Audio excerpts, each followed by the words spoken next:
Ya, bismillahirrahmanirrahim. Jadi yang pertama kuliah simptomatologi ya.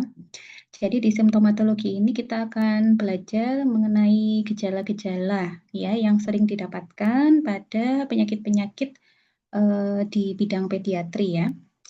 Di sini ada beberapa gejala yang sering ya kita dapatkan atau yang membuat orang tua itu membawa anaknya untuk diperiksakan ya. Jadi yang pertama yang paling sering itu adalah demam ya, kemudian yang kedua muntah, kemudian kejang ya, lalu sesak dan salah satu kegawatan yang juga harus kita waspadai adalah shock ya. Nah, ini nanti kita akan belajar bagaimana kita bisa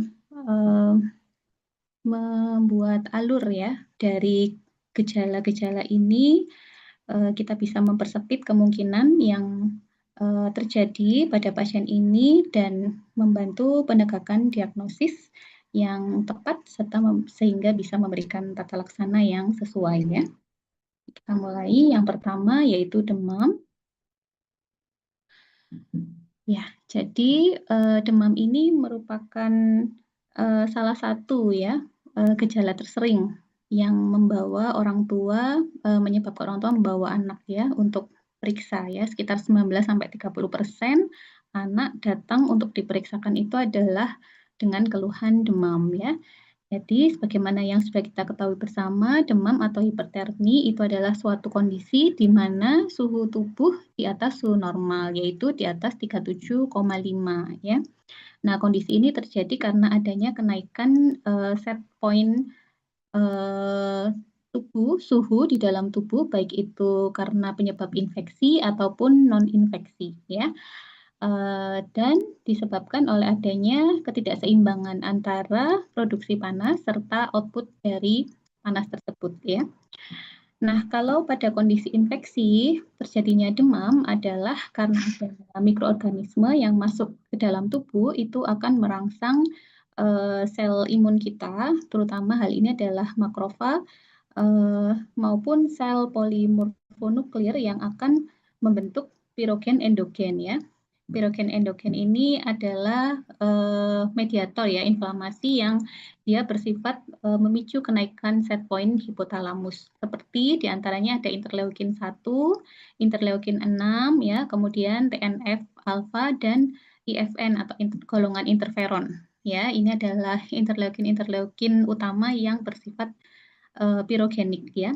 Jadi dia akan bekerja di hipotalamus ya melalui enzim siklooksigenase akan merangsang pembentukan prostaglandin yang akan meningkatkan set point pada hipotalamus ya sehingga terjadilah kenaikan suhu tubuh. Oke. Nah, ini adalah algoritma demam pada anak ya. Nih ya. Jadi apa yang kita lakukan ketika seorang anak datang dengan kondisi demam ya, kita harus menilai dulu apakah ada tanda klinis kegawatan pada anak tersebut ya. Yang termasuk tanda kegawatan adalah apabila anaknya terlihat toksik ya, toksik itu artinya dia kelihatan tidak baik-baik saja ya, jadi lemas, lunglai ya, seperti itu. Kemudian ada gangguan sensorium, jadi kontaknya ya sudah mulai menurun ya. Kemudian ada tanda-tanda meningismus ya atau obstruksi jalan nafas ya atau ventilasinya tidak adekuat ya. Jadi nafasnya tidak teratur ya. Kemudian ada kondisi disertai kegagalan sirkulasi ya atau bintik-bintik perdarahan ataupun demam yang tinggi ya hiperpireksia ya. Jadi sampai 39 sampai 40 derajat ke atas. Nah, ini termasuk dalam tanda klinis kegawatan ya. Nah, kalau ada tanda klinis kegawatan, maka ada beberapa kemungkinan ya, bisa jadi ada infeksi yang melibatkan meningen ya, atau iritasi meningen, kita sebut meningitis, atau kondisi sepsis ya, di mana mikroorganisme itu sudah masuk ke dalam sirkulasi dan menyebabkan kegagalan organ. Lalu bisa jadi epiglottitis ya, ini terutama kalau disertai obstruksi jalan nafas ya. Lalu pneumonia biasanya disertai sesak atau ventilasi yang tidak adekuat ya. Kemudian perikarditis, nah ini bisa disertai gagal sirkulasi atau heat stroke ya. Jadi ini kita pertimbangkan kalau ada kegawatan bisa jadi penyebab demamnya karena 6 kondisi ini ya. Nah, nanti kita harus melakukan tata laksana lebih lanjut ya pada kondisi-kondisi ini untuk mengatasi kegawatannya ya. Namun apabila tidak ada tanda klinis kegawatan tersebut ya, kita lihat lagi apakah pasiennya imunokompromis atau tidak. Ya, imunokompromis itu adalah kondisi di mana imunitas tubuh cenderung tidak adekuat ya. Kondisi imunokompromis ini bisa karena penyakit tertentu ya atau penyakit yang melemahkan sistem imun atau pasien sedang mengkonsumsi obat-obatan yang memang sifatnya imunosupresan ya. Nah, kalau kondisinya imunokompromis ya, maka kita harus bersiap ya atau waspada untuk terjadinya risiko sepsis ya. Apabila tidak imunokompromis, maka kemungkinan yang terjadi pada pasien bisa kita klasifikasikan berdasarkan usianya ya. Jadi pada usia tertentu ya, maka kondisi penyebab demam itu bisa kita persempit kemungkinannya gitu ya. Jadi pada usia 0 sampai 2 bulan, kemudian 2 sampai 6 bulan ya, 6 sampai 36 bulan atau di atas 36 bulan ya. Pada kondisi usia 0 sampai 2 bulan dengan kondisi demam ya, tapi kondisi pasiennya tidak imunokompromis, ini kemungkinannya ya sepsis, meningitis atau infeksi bakteri lokal ya. Pada usia 2 sampai 6 bulan kalau dia demamnya tidak tinggi atau pasiennya tampak sehat, kemungkinannya bisa infeksi bakteri lokal, viral syndrome, jadi penyakit-penyakit karena infeksi virus atau karena reaksi imunisasi ya. Tapi kalau demamnya tinggi, anaknya tampak tidak baik-baik saja, ini kemungkinannya ya. Jadi hampir sama dengan yang ada tanda klinis kegawatan tadi ya. Nah, di usia 6 sampai 36 bulan, kemungkinan tersering penyebab demamnya adalah infeksi lokal atau viral exanthem ya. Kemudian kalau di atas 36 bulan ini kemungkinannya gitu ya. Jadi algoritma ini akan membantu kita memilah-milah ya kemungkinan penyebab pada anak. Nah, di usia 6 sampai 36 bulan infeksi lokal yang sering itu ini. Jadi infeksi saluran nafas atas ya. Kemudian otitis ya, infeksi pada telinga ya. Kemudian radang pada sinus atau sinusitis, pada faring atau faringitis dan lain-lain tergantung dari lokasi infeksi. Jadi yang dimaksud dengan infeksi lokal tergantung dari lokasi infeksinya ya. Atau viral exanthem misalkan seperti rubeola. Jadi infeksi virus yang disertai dengan munculnya gejala ruam ya. Tuh. Kemudian kalau bukan viral exanthem atau bukan infeksi lokal, ya pasiennya tampak sehat, kemungkinannya sindrom virus. Tetapi apabila pasiennya tampak tidak sehat, bisa jadi lebih ke infeksi bakteri, ya. Kemudian reaksi akibat imunisasi, keracunan, Kawasaki disease, neoplasma dan lain-lain, ya. Nah untuk ini kan kemungkinannya banyak sekali ya, makanya tetap harus dilakukan anamnesis yang lengkap dan pemeriksaan fisik menyeluruh ya untuk menyingkirkan atau menyingkirkan DD yang mungkin didapatkan pada pasien, gitu ya. Oke, sekarang kita lanjutkan. Nah, ini referensi lain ya untuk workup kalau ada kondisi demam, jadi tetap harus dinilai dulu apakah dia toksik atau enggak ya. Toksik itu artinya ini ya, jadi kelihatan sakit berat gitu ya. Kelihatan sakit berat, anaknya lemes, lemah, penurunan kesadaran ya, itu termasuk kondisi toksik atau disertai nafas yang tidak adekuat ya. Atau anaknya baik-baik saja atau well appearing ini ya. Jadi demam tapi anaknya oke, masih aktif ya, makan minum masih mau gitu ya.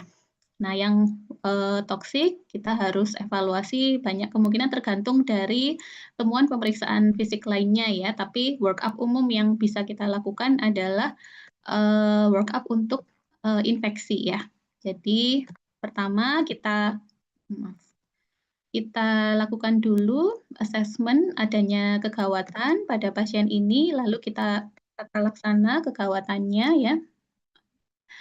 Kemudian ini beberapa panel pemeriksaan gula darah, BGA apabila didapatkan sesak atau kita curiga memang ada gangguan pada pernafasan ataupun metaboliknya.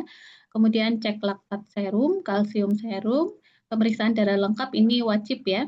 Kemudian apabila tersedia, kita bisa cekkan marker untuk peradangan ya, seperti CRP atau LET. Kemudian LP kita lakukan terutama pada bayi-bayi kecil ya yang kita curiga meningitis ya. Nah, untuk tata laksananya jelas ya kalau dia dalam kondisi kegawatan seperti itu, tetap airway, breathing, sirkulasi harus kita pastikan stabil ya. Kemudian pemberian antibiotik spektrum luas dan cairan ini termasuk dalam tata laksana sirkulasi ya. Untuk cairan nanti lebih detailnya kita bahas di tata laksana cairan pada anak ya. Nah, kemudian kalau anaknya kondisinya baik ya, sebenarnya ini sama seperti yang tadi ya, cuman ini fokusnya adalah di panel pemeriksaan yang kita lakukan berdasarkan kemungkinan penyebab demam pada anak tadi ya. Jadi sesuai usia, apakah usia bayi ya 1-3 bulan, neonatus kurang dari 1 bulan ya, kemudian 3 bulan sampai 2 tahun dan di atas 2 tahun ya. Nanti bisa dibaca kalau untuk ini ya, pada neonatus ya, semua pemeriksaan darah lengkap diperlukan ya, sama marker peradangan ya, itu diperlukan kalau memang tersedia pemeriksaannya. Nah, ini kalau pada bayi, kita bisa tambahkan pemeriksaan ronsen toraks ya, dan UL ya. Kemudian di atas 1 bulan, 1-3 bulan, nah ini ada resiko, tadi kita tahu ada resiko terjadi sepsis dan meningitis dan sepsis ya, maka selain kultur darah, kita juga perlu melakukan LP ya. Kemudian ronsen toraks ini untuk mencari sumber infeksinya ya, biasanya memang dari paru ya. Lalu menyingkirkan kemungkinan faktor resiko sumber infeksi dari saluran kemih, maka kita lakukan urinalisis dan kultur urin. Itu ya. Kurang lebih sama sebenarnya ya, cuman bedanya itu tadi kalau antara kurang dari 1 bulan atau 1-3 bulan kita tambahkan ronsen toraks ya, sedangkan yang 1-3 bulan kita tambahkan LP karena itu tadi ya, prevalensi meningitis yang cukup tinggi dan memang secara klinis sulit ya membedakan tanda rangsang meninggal ya pada anak bayi ya, itu memang sulit pemeriksaannya. Karena itu kalau kita ragu-ragu dan kita ingin memastikan apakah ini ada meningitis atau bukan, maka kita perlu lakukan LP atau lumbal pungsi ya. Dari lumbal pungsi ini nanti kita dapatkan cairan cerebrospinal, lalu kita bisa lakukan analisa maupun kultur dari cairan cerebrospinal. Itu ya. Oke, itu untuk demam. Nah, ini nanti bisa membantu kalian ya untuk apa aja sih DD demam ya, berdasarkan ini gejala-gejala penyerta lain yang muncul gitu ya. Jadi ada DD demam yang disertai dengan tanda lokal ya, ada juga DD demam yang tidak disertai tanda lokal. Jadi hanya demam aja, kalaupun ada gejalanya gejala sistemik ya gitu. Kalau yang ada tanda lokal, maka kemungkinannya adalah sesuai dengan lokasi munculnya tanda lokal tersebut ya. Jadi misalkan kemungkinannya kalau demam disertai tanda lokal ada ISPA, infeksi virus pada saluran nafas atas. Nah, itu kalau demamnya disertai dengan gejala batuk pilek ya, kemudian ada nyeri telan ya. Lalu dari pemeriksaan fisik kita memang dapatkan tanda-tanda peradangan di saluran nafas atas dan tidak ada gejala sistemik yang lain. Jadi gejala sistemiknya hanya demam aja, gejala lainnya lokal di saluran nafas atas. Nah, itu kemungkinannya infeksi pada saluran nafas atas ya. Kemudian kalau pneumonia, maka selain demam kita juga dapatkan gejala-gejala respirasi ya seperti batuk. Nah, dari pemeriksaan fisiknya akan kita dapatkan suara nafas tambahan ya. Kemudian otitis media. Nah, ini sesuai lokasinya karena dia di telinga tengah, maka selain demam juga disertai nyeri telinga ya, dan tergantung fasenya ya, bisa kalau pas fase purulen ya, maka akan didapatkan riwayat keluarnya cairan ya dari telinga. Dari pemeriksaan fisik, membran timpaninya tampak hiperemi, Kemudian cembung kalau sudah perforata maka akan tampak membran timpaninya perforasi ya. Kemudian sinusitis. Nah, ya, kalau sinusitis berarti demam, kemudian ada gejala adanya radang pada sinus ya, ditandai cairan hidung atau pilek yang berbau dan pada saat perkusi di area sinus ya, ada nyeri ya dan ada tanda radang sesuai dengan sinus yang terkena ya. Lalu mastoiditis. Nah, itu karena sesuai dengan lokasi mastoid, selain demam juga ada benjolan yang teraba lunak atau nyeri di daerah mastoid dan memang ada tampak tanda-tanda radang ya di lokasi mastoid. Kemudian abses di faring. Nah, biasanya selain demam ada nyeri ya, kemudian teraba nodus pada cervical dan ada keluhan nyeri telan ya, sulit untuk menelan atau terasa ada yang mengganjal ya pada saat makan atau minum. Kemudian meningitis. Nah, kalau meningitis ini ada tanda-tanda gejala sistem saraf ya seperti kejang, kesadaran menurun, nyeri kepala, muntah ya. Kemudian pada pemeriksaan fisik ada kaku kuduk. Kemudian ubun-ubunnya biasanya cembung ya dan didukung dengan hasil LP dari cairan cerebrospinal didapatkan adanya bakteri atau peningkatan kadar leukosit dan protein. Kemudian infeksi jaringan lunak pada kulit ya didapatkan tanda-tanda selulitis ya. Jadi ada benjolan atau tumor di bawah kulit yang teraba nyeri dan kemerahan ya karena lokasi infeksinya di bawah kulit ya. Lalu demam rematik akut biasanya disertai demam, lalu hiperemi ya, padanya sendi, kemudian nyeri dan bengkak. Lalu ada gejala-gejala pada jantung ya, karditis, kemudian di kulit didapatkan eritema marginatum dan nodul sukutan. Serta dari pemeriksaan lab didapatkan peningkatan LED dan asto. Nah, ini nanti kita bahas lebih detail tentang demam rematik akut di penyakit pada sistem imun ya, atau mungkin dulu sudah pernah kalian dapatkan di patologi kardiovaskuler ya.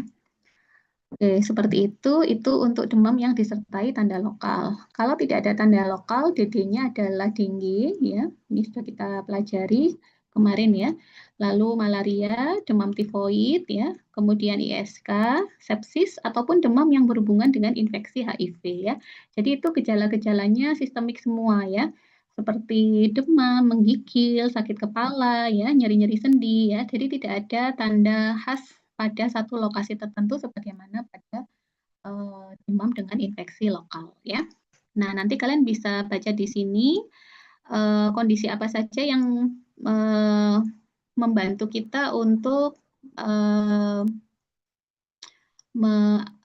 mendede ya. Jadi kira-kira ini arahnya demamnya ini karena DBK, karena malaria K atau tifoid K ya. Itu ada beberapa gejala khusus yang bisa membantu kita untuk mempersempit kemungkinan diagnosis ya. Misalkan kalau pada pada DB atau dengue demam tinggi ya, maka demamnya itu sifatnya mendadak ya, lamanya sekitar 2-7 hari. Jadi mendadak tinggi terus-menerus 2-7 hari ya. Lalu ada manifestasi perdarahan, pembesaran hati ya. Kalau pada DHF yang grade 3 atau 4 didapatkan tanda-tanda gangguan sirkulasi ya. Dari pemeriksaan lab akan kita dapatkan peningkatan nilai hematokrit ya, kemudian trombositopeni dan leukopeni. Ini sudah kita pelajari ya kemarin, ataupun ada riwayat keluarga yang memang terkena dengue ya. Bedanya dengan malaria, kalau malaria demamnya intermiten. Jadi ada fase dia demam, fase dia turun ya, jadi intermiten atau periodik ya. Kemudian pada saat demam disertai menggigil, nyeri kepala, berkeringat dan nyeri otot. Kemudian karena ada penghancuran eritrosit ya, maka pasien cenderung pucat ya, didapatkan anemia, kemudian hepatomegali, splenomegali, dan pada hapusan darahnya kita akan dapatkan plasmodium ya. Ini yang merupakan gold standar pemeriksaan malaria ya. Lalu kalau tifoid demamnya lebih dari 7 hari ya. Jadi kalau tadi DB 2-7 hari, kalau tifoid yang jelas lebih dari 5 hari dan bisa lebih dari 7 hari ya. Dan biasanya gejala-gejala lain meliputi gejala di saluran cerna ya, seperti nyeri perut, kembung, mual muntah ya, gangguan pada BAB entah itu diare atau konstipasi ya. Lalu pada tifoid yang berat bisa kita dapatkan delirium ya atau ensefalopati. Kemudian kalau untuk SK infeksi saluran kemih ya, jadi selain demam ada nyeri pada saat berkemih atau frekuensi pipisnya lebih sering dari biasanya ya. Kalau pada anak-anak bisa juga dia nggak bisa nahan pipis ya. Kemudian ada nyeri pada nyeri ketok ya, ada nyeri ketok dan atau nyeri tekan suprapubik, gitu ya. Kemudian hasil UL-nya ya nanti didukung hasil UL kalau didapatkan proteinuri, leukosituri dan hematuria. Kemudian kalau sepsis ini terlihat toksik anaknya, jadi kelihatan sakit berat, ya.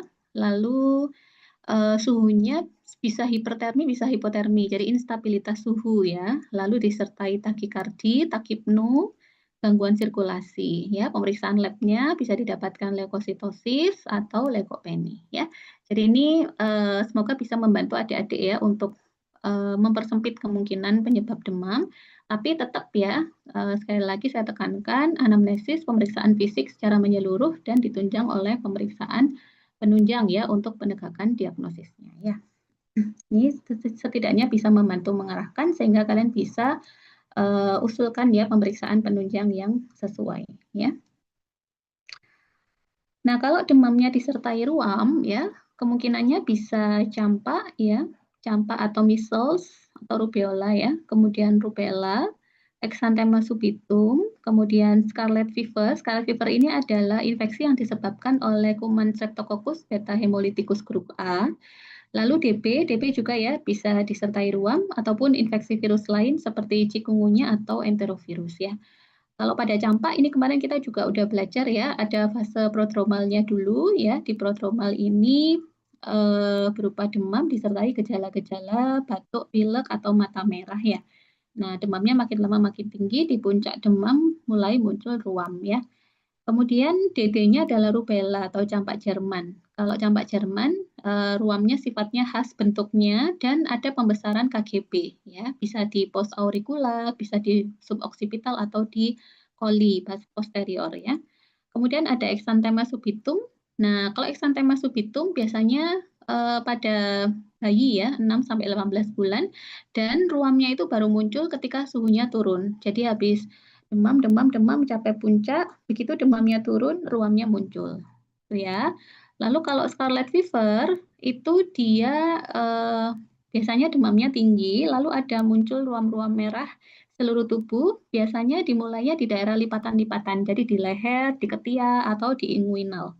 Ya, itu scarlet fever. Dan biasanya selain demam dan ruam, kalau kita lihat di faringnya, ya, maka akan kelihatan sangat hiperemis, ya, dan ada kemerahan pada lidah, ya. Jadi lidahnya itu ada apa tonjolan-tonjolan kemerahan ya, mirip seperti gambaran stroberi ya, makanya kita sebut strawberry tongue ya, itu khas pada scarlet fever. Lalu kalau DB tadi sudah tahu, infeksi virus yang lain biasanya demam disertai gangguan spesifik ringan, gangguan sistemik ringan, ruamnya sih nggak khas ya kalau untuk infeksi virus. Oke. Nah, kalau demamnya lebih dari 7 hari, maka kemungkinannya bisa tifoid, kemudian bisa TB, ya. Lalu endokarditis infektif, jadi radang pada otot bagian dalam dari jantung atau lapisan terdalam jantung, ya, atau endokard.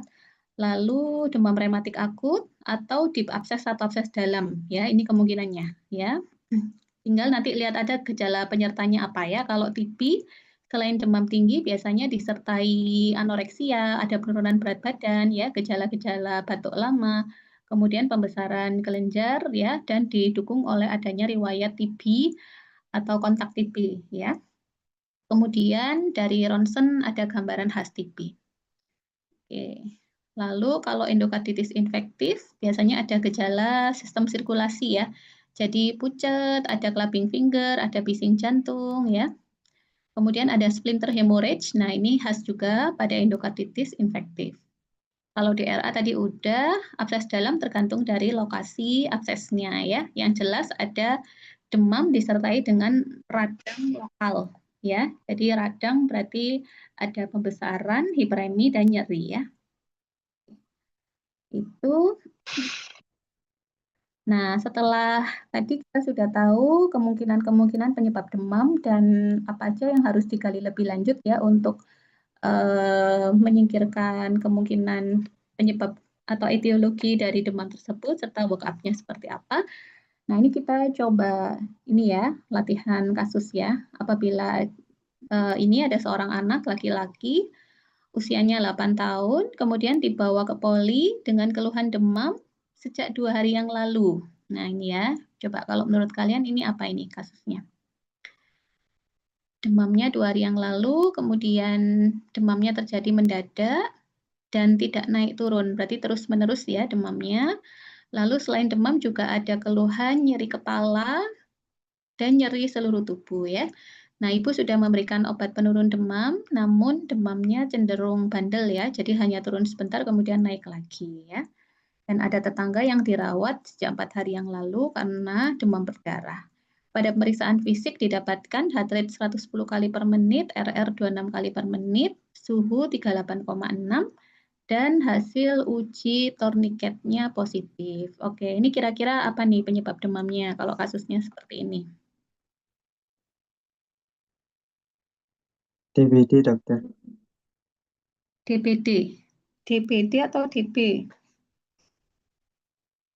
DB. DB dokter. DB ya. Kalau yang jawab DB, reasoningnya apa? Yang jawab DBD, reasoningnya apa? Ya.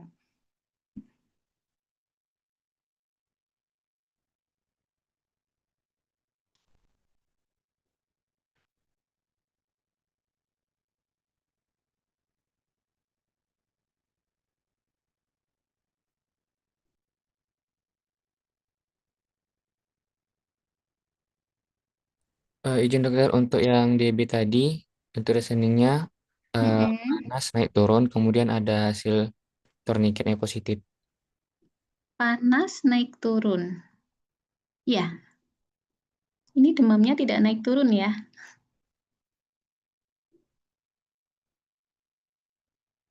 Gimana?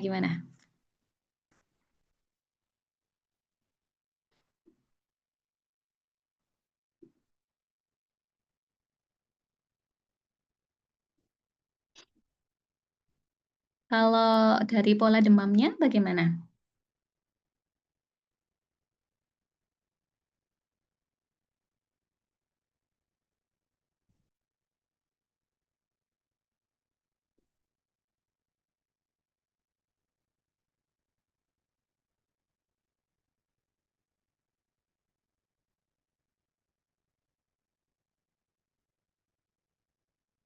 Ayo, yang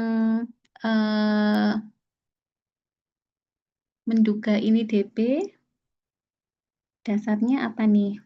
Kalau dari karakteristik demamnya.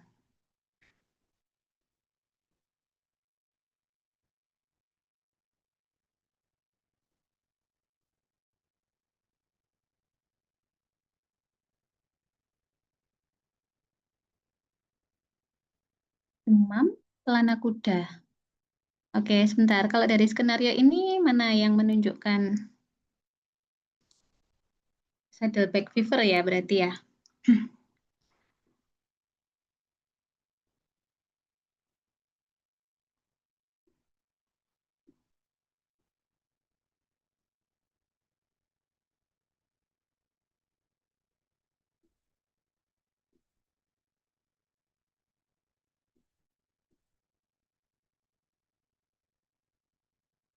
Kalau ini demamnya seperti apa? Kalau di skenario ini?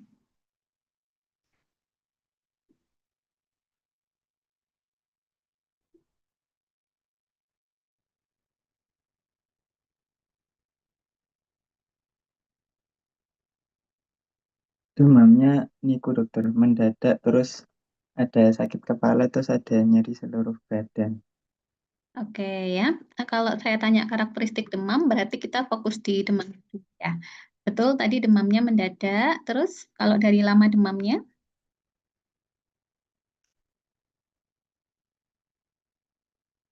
Baru 2 hari, dokter. dokter. Baru 2 hari ya.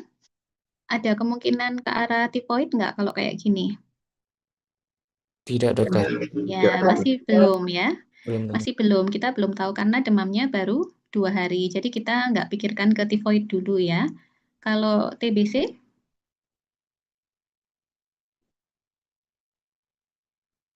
Belum juga, dokter. Iya, kurang cocok ya. Kalau di atas 7 hari baru kita pikirkan kemungkinan tifoid atau TBC ya. Tapi kalau masih 2 hari berarti kan sifatnya akut ya. Nah, 2 hari mendadak dan terus-menerus ya. Ini sebenarnya lebih tepat ke arah apa nih? Apalagi disertai sakit kepala, nyeri seluruh tubuh. Kemudian ada tetangga yang dirawat karena demam berdarah ya. Berarti ini sudah jelas sekali ya arahnya ke DB ya atau dengue fever ya. Cuman apakah ini dengue fever saja atau demam berdarah tinggi? Nah, ini kita belum tahu ya. Apa data yang kita butuhkan untuk menentukan apakah ini DB atau DBD? Niku dokter ada uji tourniquetnya positif. Kalau tourniquet positif ini di DB bisa, di DBD juga bisa ya. Iya, dokter. Jadi apa kira-kira selain uji tourniquet? Di sini data tambahan lab. Iya, pemeriksaan lab apa lebih tepatnya? Hematokrit. Hematokrit Iya, sama trombo. ya, hematokrit yang kita lihat ya. Di samping kalau trombositnya mungkin lebih turun ya, kalau pada DBD di bawah 100.000 ya. Tapi yang paling membedakan adalah hematokritnya ya. Kalau ada peningkatan hematokrit di atas 20%, maka arahnya ke DBD atau DHF ya, demam berdarah DBD atau DHF dengue hemorrhagic fever ya. Kalau hematokrit masih belum meningkat ya, sudah ada trombositopeni, leukopeni ya, maka arahnya ke dengue fever aja atau DB ya, DF atau DB atau dengue fever ya. Nah, uji tourniquet positif berarti ada tanda perdarahan yang distimulasi ya. Jadi bukan perdarahan spontan ya. Biasanya kalau masih tourniquet positif atau bukan perdarahan spontan, maka kalaupun dengue fever masih yang ini ya. Kalau misalnya pun didapatkan peningkatan hematokrit atau DHF, DHF-nya masih grade 1 ya, karena perdarahannya bukan perdarahan spontan. Gitu ya. Oke. Tapi sudah betul tadi arahnya ke dengue ya. Bisa dengue, bisa dengue fever, bisa DHF ya. Oke, yang penting kalian sudah tahu karakteristiknya ya. Kita bisa curiga ke arah situ kalau demam ya, biasanya demamnya 2 sampai 7 hari, mendadak, demam tinggi dan menetap. Jadi demamnya bukan yang naik turun gitu ya. Bisa turun sebentar kemudian naik itu atau Saddleback fever itu biasanya turunnya pada saat fase kritis lalu naik sebentar pada saat masuk fase pemulihan gitu ya. Oke.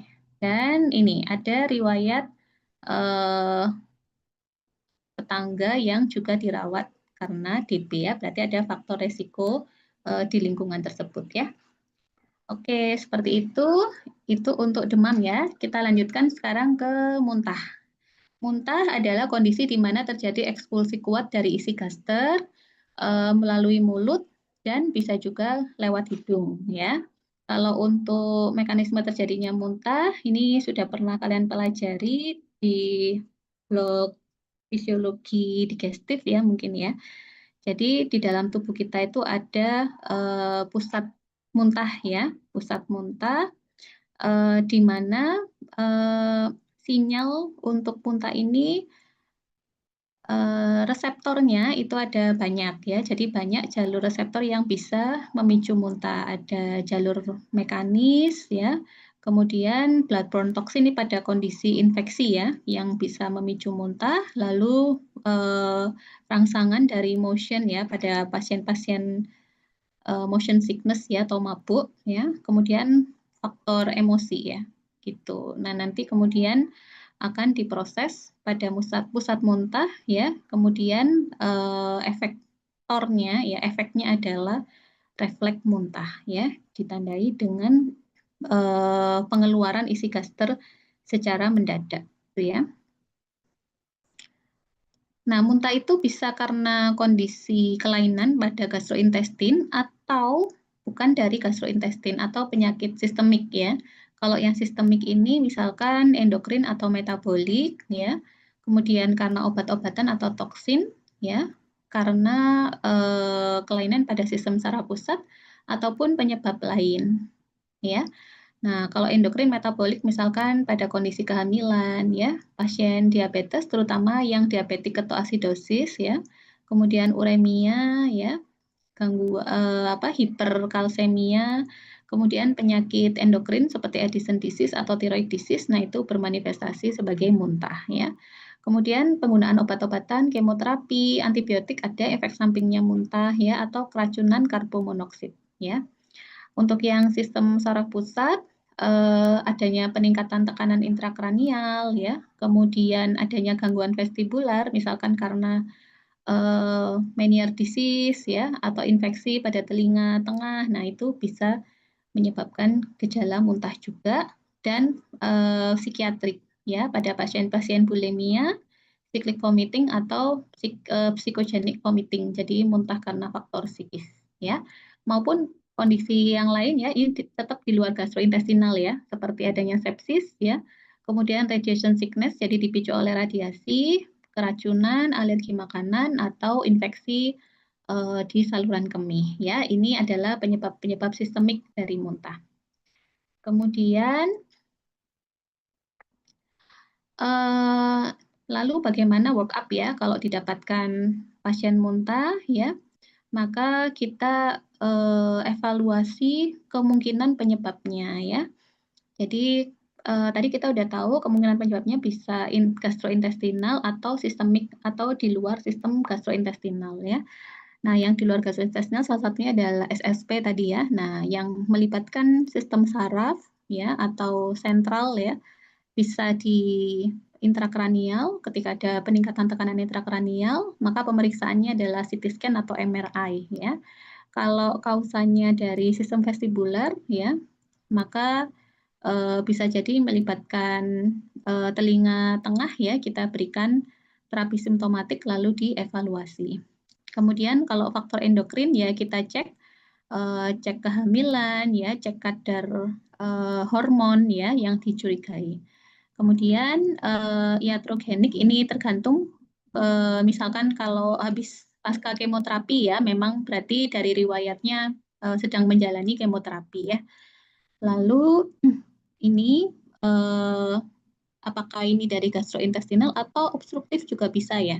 Obstruktif pada sistem saluran kemih ya, pada ginjal, pada ureter, maka kita perlu pemeriksaan lebih lanjut terutama radiografi ya untuk melihat kondisi dan mengidentifikasi adanya obstruksi di saluran kemih. Itu ya. Jadi ini adalah workup yang bisa kita lakukan sesuai dengan kemungkinan penyebab dari muntahnya ya.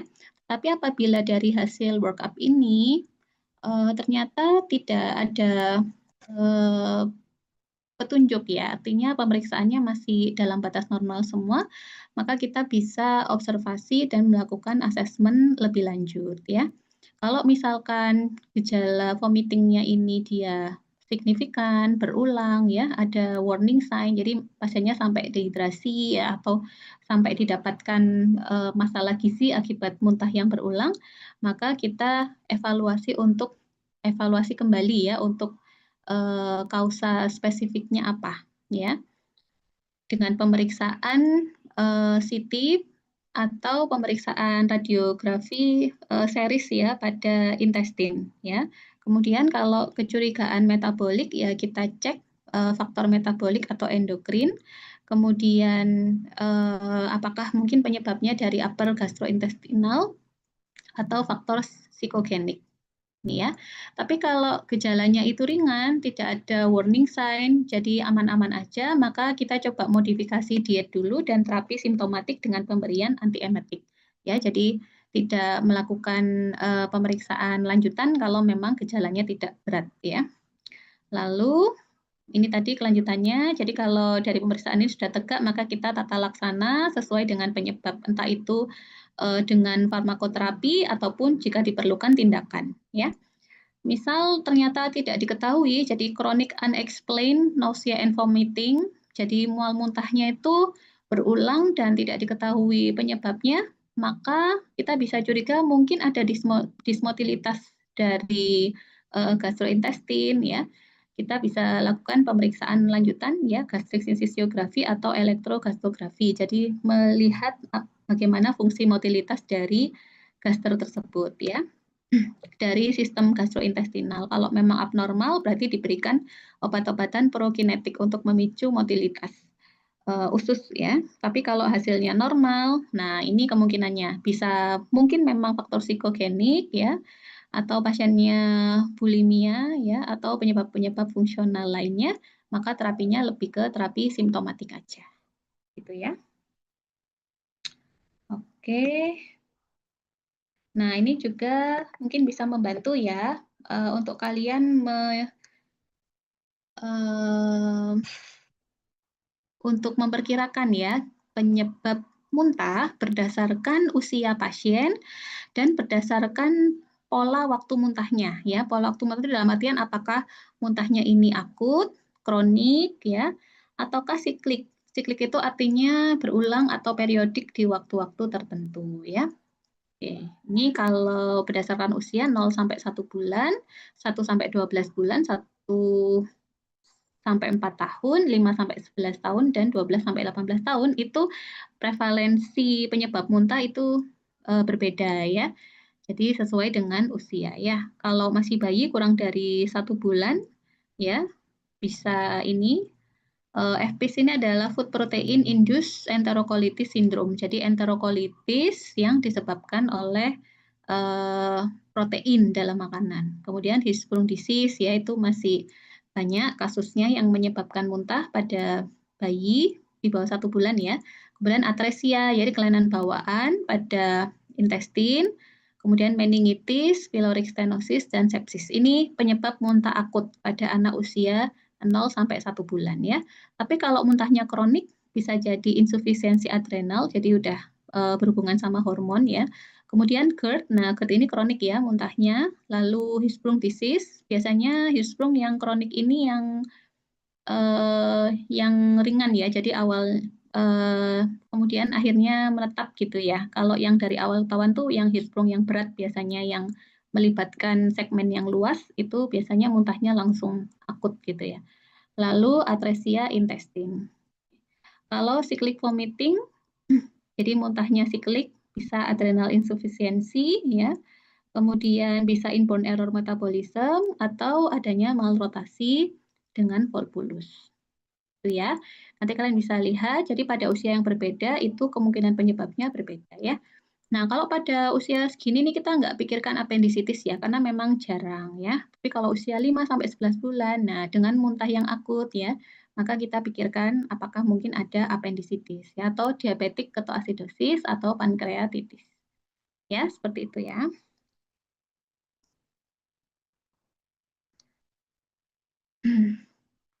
Nah, ini kalau anak perempuan usia 3 tahun dibawa ke poliklinik dengan keluhan muntah ya. Muntahnya sejak kemarin. Oke, berarti ini akut atau kronik? Akut, dokter. Akut ya. Lalu muntahnya kurang lebih 4 kali ya. Jadi dari kemarin muntah udah 4 kali, volume tiap muntah kurang lebih 1/4 gelas ya. Yang dimuntahkan adalah sisa makanan. Kemudian ada demam disertai diare. Ya, diare sebanyak 3 kali, BAB cair, dan ada lendir pada fesesnya. Ya, pada pemeriksaan dia tampak haus, heart rate 112 kali per menit, RR 28 kali per menit, suhunya 38,2 ya. Jadi ada demam. Matanya cowong, mukosa bibir kering. Pada pemeriksaan abdomen didapatkan bising usus yang meningkat. Oke, kira-kira ini penyebab muntahnya apa nih?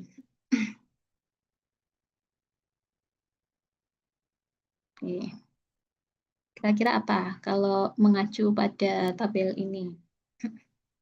Gastroenteritis akut, dokter. Gastroenteritis akut. Oke, dasarnya apa?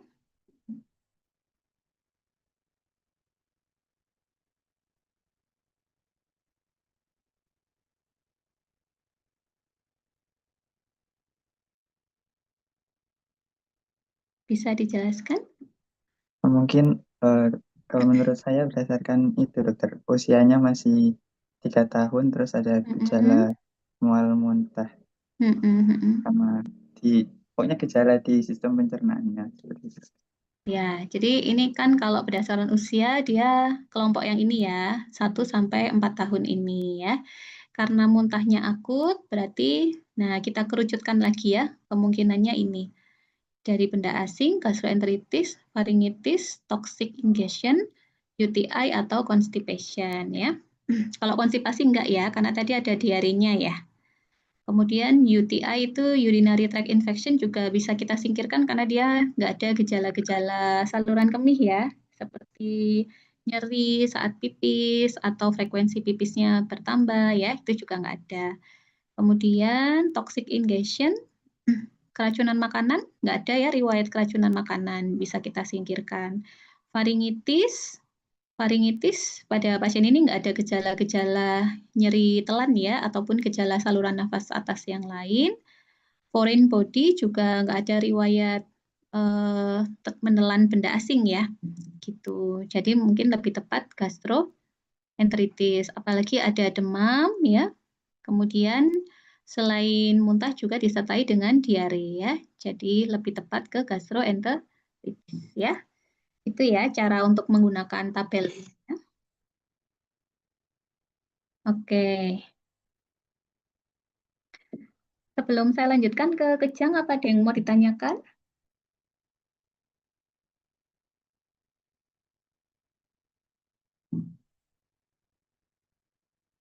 Mungkin masih Kalau belum. belum ada, ya saya lanjutkan dulu ke kejang. Jadi kejang ini juga ini ya, salah satu hal yang membawa pasien berobat ya. Kejang ini adalah manifestasi klinis khas yang berlangsung intermiten ya. Bisa bangkitan kejang itu bisa berupa gerakan ya, jadi gerakan, tingkah laku, emosi ya, motorik, sensorik, otonom atau bahkan berupa gangguan kesadaran ya, karena lepasnya muatan listrik yang berlebihan pada neuron otak ya. Secara umum kita klasifikasikan kejang menjadi kejang parsial, kejang umum, atau tidak dapat diklasifikasikan, tidak masuk klasifikasi parsial atau umum ya. Kejang parsial itu bisa vokal ataupun lokal ya. Ada kejang vokal sederhana, kejang parsial kompleks, atau kejang parsial yang kemudian berkembang menjadi kejang umum ya. Kejang umum artinya general, terjadi di seluruh tubuh, bisa absen, mioklonik, klonik, tonik, tonik-klonik, atonik ya. Ini saya kira sudah pernah dipelajari ya di patologi sistem saraf ya. Nah, karena ini pediatri ya, ini adalah algoritma untuk diagnosis kejang pada anak ya. Jadi kejangnya itu kita lihat dulu terjadinya pada neonatus. Neonatus itu 0 sampai 1 bulan ya, atau bayi dan anak. Bayi berarti 1 bulan sampai 12 bulan dan anak di atas 1 tahun ya. Kalau memang terjadinya pada neonatus ya, kita lihat dulu dari pemeriksaan, kita perdalam dulu dari anamnesisnya ya. Kemudian kalau arahnya adalah ke gejala metabolik atau kelainan intrakranial ya, maka kita lakukan pemeriksaan lab elektrolit, asam basa atau PGA ya, kemudian foto ya, karena ini pada neonatus masih bisa kita USG ya, masih bisa radiologinya dengan USG atau foto ronsen kepala ya. Tapi kalau misal tidak mengarah ke situ, kita lihat ada tanda infeksi atau tidak ya. Kalau misalkan ada tanda infeksi, maka kita bisa lakukan LP atau lumbal fungsi, kemudian cek DL, UL, dan kita kultur ya. Kita kultur untuk melihat ada kuman atau tidak ya, biarkan kuman positif atau tidak. Tapi kalau misalkan tidak ada tanda infeksi, kita bisa pikirkan kemungkinan apakah ada kelainan kongenital ya.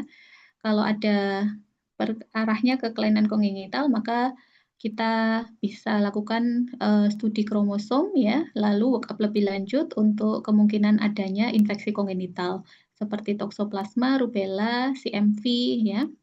Lalu kalau ada kelainan struktural ya kayak hidrosefalus kongenital, maka kita konsultasikan ke dokter bedah syaraf ya. Kalau bukan kelainan kongenital, maka kita work up lebih lanjut ya. Kita lakukan pemeriksaan menyeluruh, jadi cek kadar GDA, elektrolit, lalu fungsi ginjal ya. Kemudian kalau curiga ke kelainan metabolik, inborn error metabolism ya, cek asam amino, lalu USG dan CT scan. Itu ya, itu kalau pada neonatus. Kalau kejangnya pada bayi dan anak, kita lihat dulu apakah kejangnya disertai demam atau tidak ya. Kalau disertai demam, kemungkinannya yang pertama bisa tetanus, tapi tetanus ini kejangnya lebih ke spasme ya. Jadi harus ditunjang dulu anamnesisnya kejangnya seperti apa, klinisnya bagaimana ya. Kemudian riwayat kejang sebelumnya bagaimana? Apakah ada riwayat kejang sebelumnya atau tidak ya? Kalau ada riwayat kejang sebelumnya, bisa jadi arahnya ke kejang demam, serangan yang kedua, ketiga dan seterusnya, atau bisa juga epilepsi yang dipicu oleh demam ya. Kalau misalkan tidak ada riwayat kejang, maka kita lakukan work up infeksi. Jadi cek DL, UL, lumbal fungsi dan kultur ya. Kalau hasilnya ternyata keruh ya, kemudian protein meningkat, ada bakteri, maka kemungkinannya meningitis bakteri. Tapi kalau jernih ya, selnya kurang dari 500 ya, kemungkinannya meningitis TB ya, maka kita telusuri lagi apakah memang ada kontak TB, lalu ditunjang dengan mantuk tes dan fototoraks ya. Kalau ternyata ada kontak, mantuk tes positif, ronsennya ada gambaran miliar TB, berarti meningitis TB ya. Kalau tidak, nah bisa jadi mungkin ini adalah meningitis yang sudah diterapi. Jadi partially treated meningitis atau meningitis yang disebabkan oleh virus, jamur atau parasit ya. Tapi misal dari LP-nya CSF atau cairan cerebrospinalnya jernih dan selnya normal, ya berarti nggak ke arah infeksi ya. Kemungkinannya bisa kejang demam ya, atau ensefalitis abses. Nah ini maka kita perlu pemeriksaan serologi atau CT scan untuk lihat absesnya. Ya, jadi bisa ensefalitis, bisa abses ya. Serologi ini ya cek IgG IgM spesifik ya. Lalu CT scan untuk lihat gambaran abses di intrakranial ya. Cerebri ya. Tuh. Kemudian itu tadi kan kalau kejangnya ini ya, ada riwayat kejang sebelumnya ya. Dan disertai dengan demam ya. Kalau misalkan kejangnya tidak disertai demam ya, apakah ada riwayat kejang sebelumnya atau tidak ya? Kalau ada riwayat kejang sebelumnya ya, kita bisa lakukan ini ya, dicek dulu apakah ada parese dari nervus kranial. Kalau ada parese nervus kranial, kita work up apakah mungkin ada proses ini ya, space occupied. Jadi kita lakukan foto kepala, USG, CT scan ya. Apakah mungkin ada tanda-tanda ini apa namanya pendesakan pada otak ya atau aneurisma ya. Tapi misal tidak ada, kita bisa lakukan EEG atau rekam otak ya. Kalau ada gelombang epilepsi berarti kejangnya kemungkinan karena epilepsi ya. Jadi kejang tidak disertai demam dengan riwayat kejang sebelumnya dan tidak ada parese nervus kranial dengan EEG-nya ada gambaran epilepsi ya. Tapi kalau tidak ada riwayat kejang, nah ini yang agak sulit ya. Jadi kejang tidak ada demamnya dan tidak ada riwayat kejang sebelumnya. Nah, mungkin lebih ke arah metabolik ya. Jadi cek DL, UL, elektrolit, fungsi ginjal, kemudian GDA ya. Karena memang imbalance elektrolit, GDA, kadar gula darah abnormal, entah hipo atau hiperglikemi itu juga bisa memicu kejang ya. Kalau memang abnormal hasilnya maka diagnosisnya ya sesuai hasil pemeriksaan yang abnormal tadi. Tapi kalau misalkan normal, coba kita LP ya, dicek LP-nya. Kalau LP-nya abnormal ya berarti mungkin memang arahnya ke infeksi tadi ya. Tapi kalau LP-nya normal, ya dilihat lagi nervus kranialis ada kelumpuhan nggak? Ada parese nggak? Kalau parese mungkin ini, jadi pendesakan proses pendesakan atau massa ya di intrakranial tadi ya. Tapi kalau normal dan tidak ada parese, maka kita observasi untuk melihat apakah berulang atau tidak. Gitu ya. Dan tata laksana sementara simptomatik ya. Kemudian khusus untuk kejang demam, jadi kalau misalkan kejangnya itu disertai demam dan pemeriksaan sarafnya dalam batas normal, artinya tidak ada proses intrakranial yang terjadi, maka kita sebut sebagai kejang demam ya. Kejang demam ini biasanya terjadi pada usia 6 bulan sampai 5 tahun ya, di mana demamnya suhunya lebih dari 38 dan tidak ada riwayat kejang tanpa demam sebelumnya ya, maka ini kita curiga kejang demam. Kejang demam itu ada kejang demam simpleks dan kompleks ya. Kalau yang simpleks itu jika berlangsungnya kurang dari 15 menit, kemudian kejangnya kejang general ya dan hanya terjadi 1 kali dalam 24 jam ya. Kalau kejang demam yang kompleks terjadi durasinya lebih dari 15 menit, kejangnya vokal atau parsial dan berulang lebih dari 2 kali dalam 24 jam. Itu ya. Nah, ini workup untuk masing-masing masing-masing tipe kejang ya. Sebenarnya untuk antara kejang demam simpleks dan kompleks sebenarnya tidak mempengaruhi tata laksana ya, tetapi mempengaruhi prognosis ya, di mana kejang demam kompleks itu prognosisnya lebih jelek dan bisa berisiko terjadi status epileptikus ya, dan bahkan bisa menjadi epilepsi kalau dibandingkan dengan resikonya ya, dibandingkan dengan kejang demam simpleks. Ya, karena itu pemeriksaan EEG, CT scan, MRI itu lebih diindikasikan pada kejang demam kompleks ya. Oke, kemudian ini untuk algoritma kejang yang lain itu bisa berdasarkan kejangnya ini apakah provoke atau unprovoked seizure ya. Jadi ada pencetus atau tidak ya. Kalau kejangnya itu ada pemicunya atau jelas penyebabnya ya, kemungkinannya bisa karena obat-obatan, karena infeksi, karena metabolik, karena faktor struktural. Nah ini kita singkat aja DIMS ya gampangannya. Drug, infection, metabolic, structural ya. Kalau drug misalkan overdosis obat-obatan, alcohol withdrawal ya, itu infeksi misalkan karena kejang demam. Jadi infeksi menyebabkan demam, demamnya memicu kejang gitu ya. Lalu sepsis, meningitis, encephalitis. Metabolik itu gangguan metabolik ya, jadi hipo atau hiperglikemi, kemudian hipokalsemi, hiponatremi, nah itu menyebabkan kejang ya. Tidak semua kelainan elektrolit itu menyebabkan kejang ya. Kalau yang memicu kejang itu yang hipokalsemi dan hiponatremi ya. Lalu kelainan struktural seperti adanya trauma kepala ya, karena stroke, ada tumor ya. Kemudian kelainan kongenital, tuberosklerosis atau Sturge-Weber syndrome. Nah, itu kelainan struktural yang menyebabkan terjadinya kejang ya. Ini semua adalah provoked seizure ya.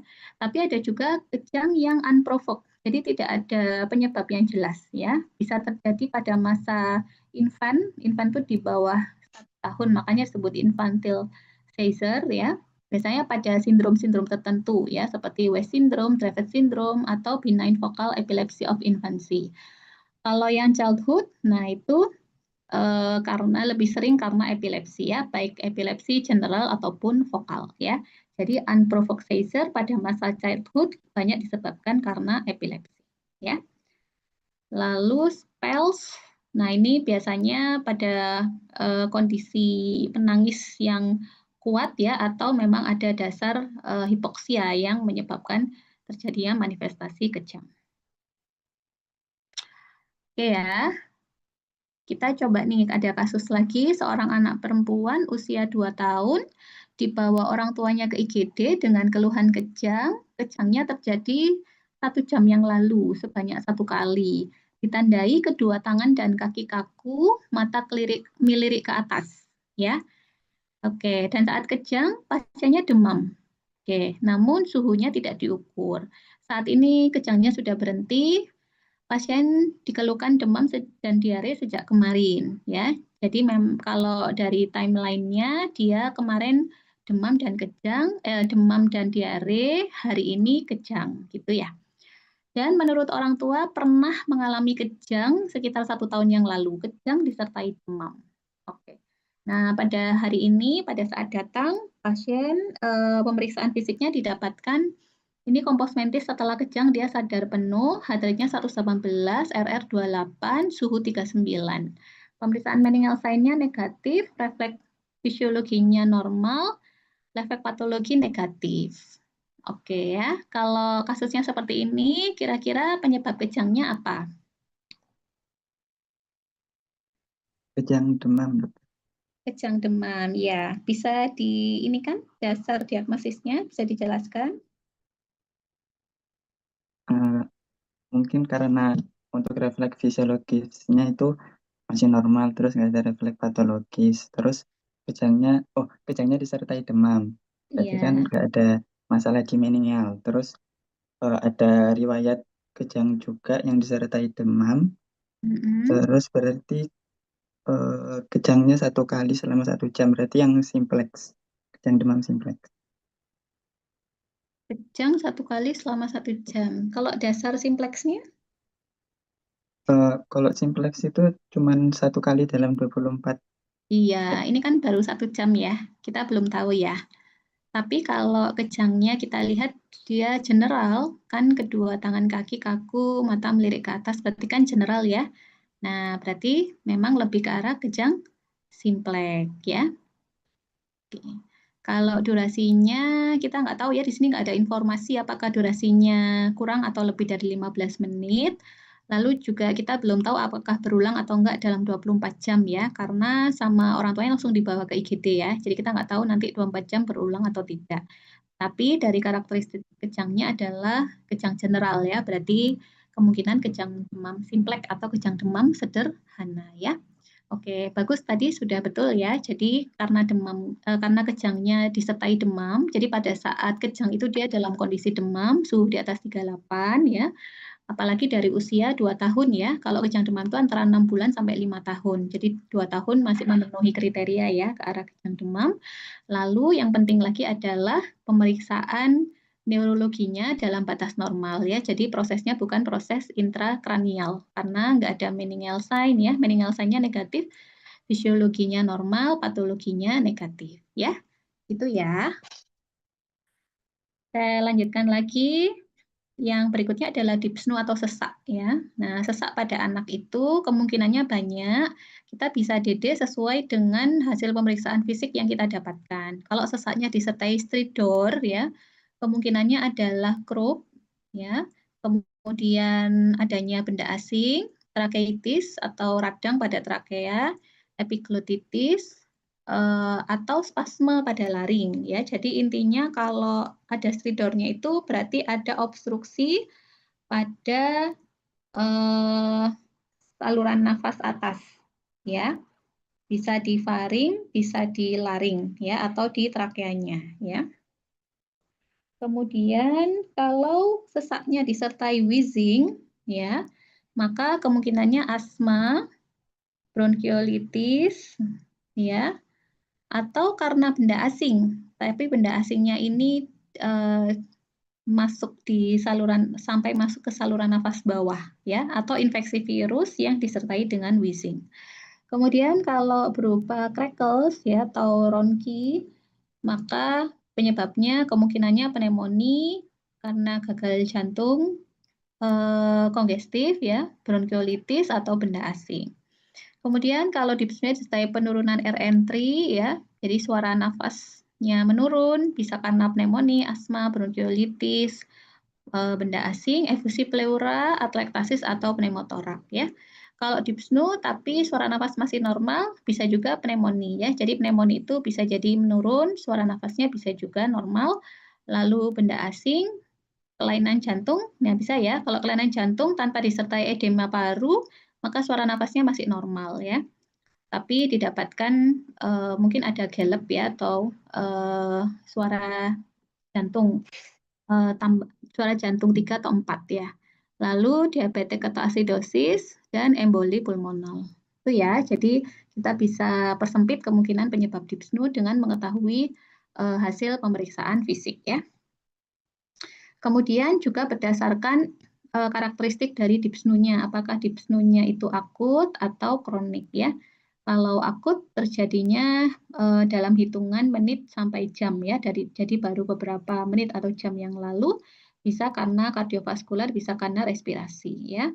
Kalau respirasi bisa dari pleuranya, misalkan pada pneumotoraks, bisa karena parenkim parunya atau alveolinya, misalkan pada pneumonia, bisa karena vaskularisasi parunya, misalkan pada emboli, atau RW-nya. Jadi di respirasi, tapi RW-nya di saluran nafasnya, saluran nafas atas atau bawah. Yang atas ditandai dengan stridor, misalkan aspirasi atau anafilaksis. Ya. Jadi pada anafilaksis itu ada penebalan dinding mukosa saluran nafas atas sehingga menyempit lumennya, maka terjadi sumbatan saluran nafas atas, maka akan terjadi dyspnea disertai stridor ya. Lalu lower airway, jadi kalau saluran nafas bawah biasanya gejalanya wheezing ya, misalkan pada asma atau COPD. Itu ya.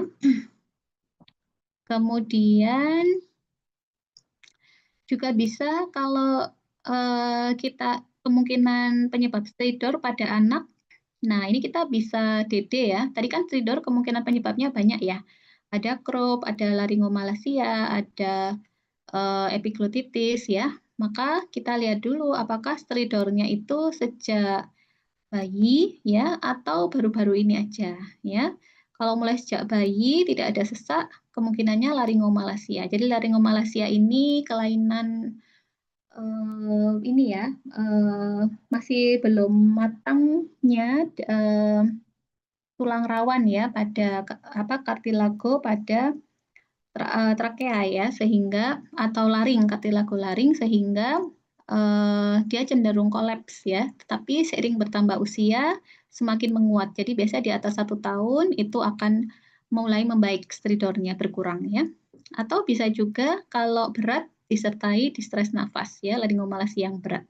Laryngeal web, hemangiom ya, disfungsi korda vokalis dan stenosis subglotis. Nah, ini kalau disertai dengan distres nafas ya. Kalau baru-baru ini aja, jadi tidak terjadi sejak dia bayi ya, maka kita lihat apakah akut atau non akut ya. Kalau non akut kemungkinannya ini ya. Kalau akut kita lihat ini ada disertai demam atau tidak. Jadi akut itu bisa karena kausa infeksi atau bukan. Kalau disertai demam, bisa jadi ada abses di sekitar faring atau tonsil, epiglotitis, infeksi mononukleosis, atau bakterial tracheitis, ya, atau Croup.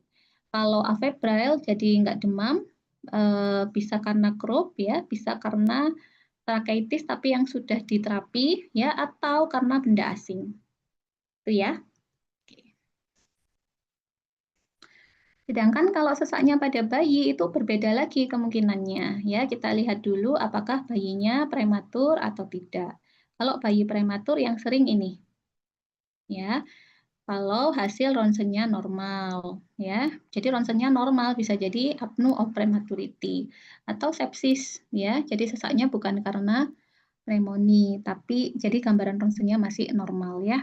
Atau adanya perdarahan intraventrikular dan karena faktor metabolik. Nah, itu juga bisa menyebabkan sesak ya.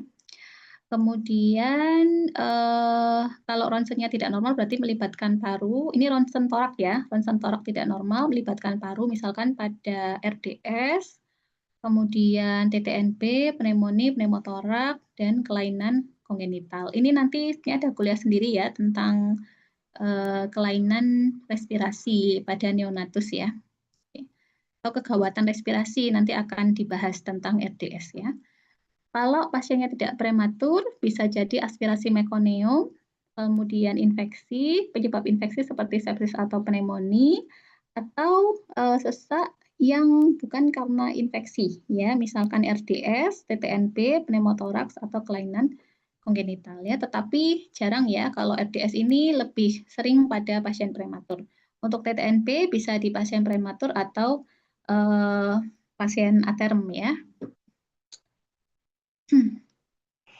Ini contohnya seorang bayi berusia 4 bulan dibawa ibunya ke IGD dengan sesak sejak 1 hari yang lalu, ditandai napas cepat, tarikan dinding dada ya. Jadi adanya napas cepat dan tarikan dinding dada itu menunjukkan adanya dyspnoe ya. Dan dyspnoe-nya ini terjadinya baru sehari yang lalu di usia 4 bulan ya. Nah, bayinya kalau menyusu selalu terputus-putus dan berkeringat, berat badan bayi sulit naik.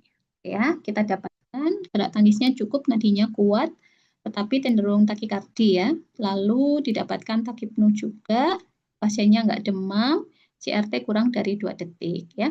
Pada pemeriksaan fisik ada retraksi, ada ronki ya, dan ada murmur sistolik ya. Nah, kalau pada kasus ini karena dia dyspnoe-nya tidak disertai dengan demam, lebih ke arah non-infeksi ya. Lebih ke arah non-infeksi. Kemudian dari riwayatnya ternyata menyusu terputus-putus, berkeringat, berat badan bayi sulit naik. Nah, ini tanda-tanda ke arah gagal jantung ya. Kemudian ditunjang dari pemeriksaan fisik ya, ada takikardi, ada takipno ya. Lalu ada ronki basah halus, ini berarti ada edem paru ya, karena di area bawah paru, dan ada murmur sistolik. Ya, jadi kemungkinan ada kelainan jantung bawaan yang memicu terjadinya gagal jantung ya. Gagal jantungnya menyebabkan peningkatan vaskularisasi paru, edem paru, akhirnya muncul gejala sesak ya. Jadi sesaknya karena gagal jantungnya ya, ditandai dengan nafas cepat dan adanya retraksi. Itu ya. Oke, ini yang terakhir yaitu tentang shock. Jadi shock ini adalah suatu kondisi mengancam nyawa yang merupakan manifestasi dari kegagalan sirkulasi ya.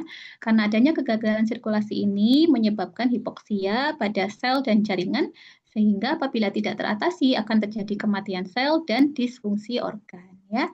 Ini adalah tanda-tanda shock, jadi ada hipotensi, takikardi, ya, ada penurunan kesadaran, kemudian akralnya dingin, basah, ya, mottled skin, jadi bercak-bercak putih pada kulit karena hipoperfusi tadi ya.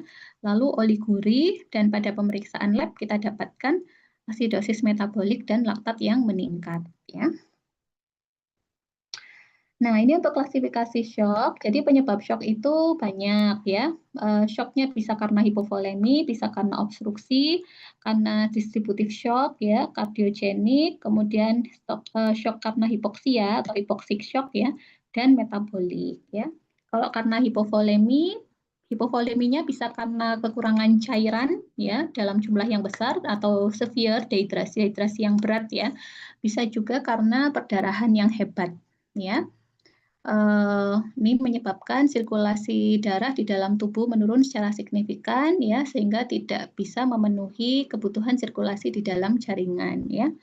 Kemudian kalau obstruktif ya, obstruktif shock itu misalkan pada tamponade jantung ya atau pada sumbatan pada vena ya, pada vena cava superior ya, maka akan menyebabkan aliran darah dari pembuluh darah besar, terutama dalam hal ini adalah vena cava, ini terganggu untuk bisa masuk kembali ke dalam jantung ya.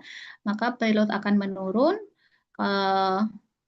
preload menurun, otomatis stroke volume menurun, cardiac output menurun, dan terjadi gangguan sirkulasi perifer ya.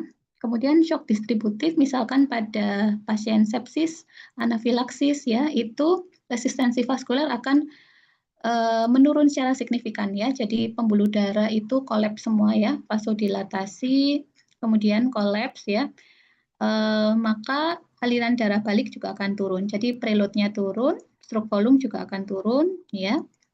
Kemudian delivery oksigen juga akan turun. Itu ya. Kemudian shock kardiogenik, misalkan pada kardiomiopati dilatatif atau aritmia, ya itu menyebabkan aliran jumlah darah yang dipompa oleh jantung akan menurun. Jadi kontraktilitas menurun, cardiac output juga akan menurun. Ya. Kemudian hypoxic shock itu pada kondisi hipoksia. Hipoksianya bisa karena anemia berat, bisa karena kelainan paru yang berat, ya, atau intoksikasi karbon monoksida ya, maka kadar oksigen di dalam darah akan berkurang, ya, otomatis delivery oksigen juga akan berkurang. Kemudian shock metabolik pada kondisi hipoglikemi, pada kondisi intoksikasi sianida, ya, itu ada kelainan pada atau mengganggu metabolisme seluler, maka juga akan delivery oksigen juga tidak adekuat ya untuk memenuhi fungsi atau mempertahankan fungsi jaringan perifer. Seperti itu ya. Untuk DD-nya, jadi kemungkinan hipovolemik kalau memang ada riwayat output cairan dalam jumlah yang besar atau blood loss ya. Lalu ada tanda-tanda dehidrasi berat ya. Kita curiga shock kardiogenik kalau memang ada kelainan yang mendukung ya, temuan yang mendukung seperti hepatomegali, ada gallop, ada murmur, ada ronki ya. Fototoraksnya memang ada kardiomegali atau kongestif pada vena pulmonal, maka kemungkinannya adalah shock kardiogenik. Lalu shock septik kalau memang ada bukti infeksi, ada tanda inflamasi yang signifikan, dan disfungsi organ. Oke, shock distributif itu tadi sudah disebutkan di mana ada kolaps ya, resistansi vaskuler yang menurun secara signifikan karena tonus vaskuler yang turun ya. Jadi darahnya terbendung di perifer, yang balik ke dalam jantung sangat kurang ya. Jadi ada hipovolemi relatif. Lalu shock obstruktif tadi bisa karena kelainan jantung bawaan, bisa karena tamponade jantung ya, atau massa yang menekan di vena cava ya. Ini untuk tata laksana shock, maaf ya. Jadi kita asesmen dulu kondisi mengancam nyawa, jadi airway, breathing, sirkulasi ya, lalu kita pasang monitor, pasang akses untuk vena, untuk pemberian akses vena intravena ya, untuk pemberian cairan ya. Lalu kita berikan resusitasi cairan ya, dan ini kita lakukan analisa lebih lanjut ya, atau asesmen lebih lanjut kemungkinan penyebab shocknya apakah hipovolemi, distributif, kardiogenik, atau obstruktif ya. Kalau misal kausanya jelas, maka ya kita tata laksana ya sesuai dengan penyebab tersebut. Tetapi kalau kausa tidak jelas, kita lanjutkan dulu resusitasi ya. Kemudian tetap dimulai terapi yang sesuai ya. Jadi fokusnya adalah ke mengatasi shocknya dulu sambil work up penyebab shocknya ya. Selama belum ada kejelasan ini ya, tetap dilanjutkan resusitasi sambil kita work up lebih lanjut. Kalau sudah ketemu kausanya, maka kita juga tata laksana definitif untuk kausa shocknya. Gitu ya. Misalkan karena ada sepsis misalkan ya, jadi setelah resusitasi cairan, kita atasi sepsisnya. Jadi pemberian antibiotik spektrum luas, gitu ya. Oke, itu yang bisa saya sampaikan untuk informasi. Mungkin ada yang mau ditanyakan, silakan.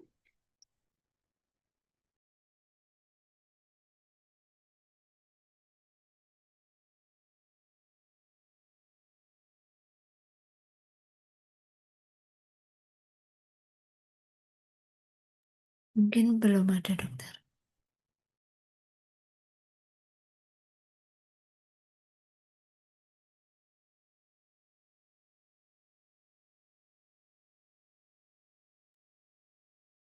Kalau belum ada pertanyaan, saya lanjutkan kuliah kedua, yaitu tentang pemberian cairan ya.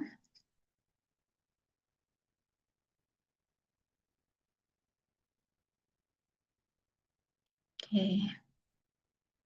Nah, ini untuk pemberian cairan pada bayi dan anak ya.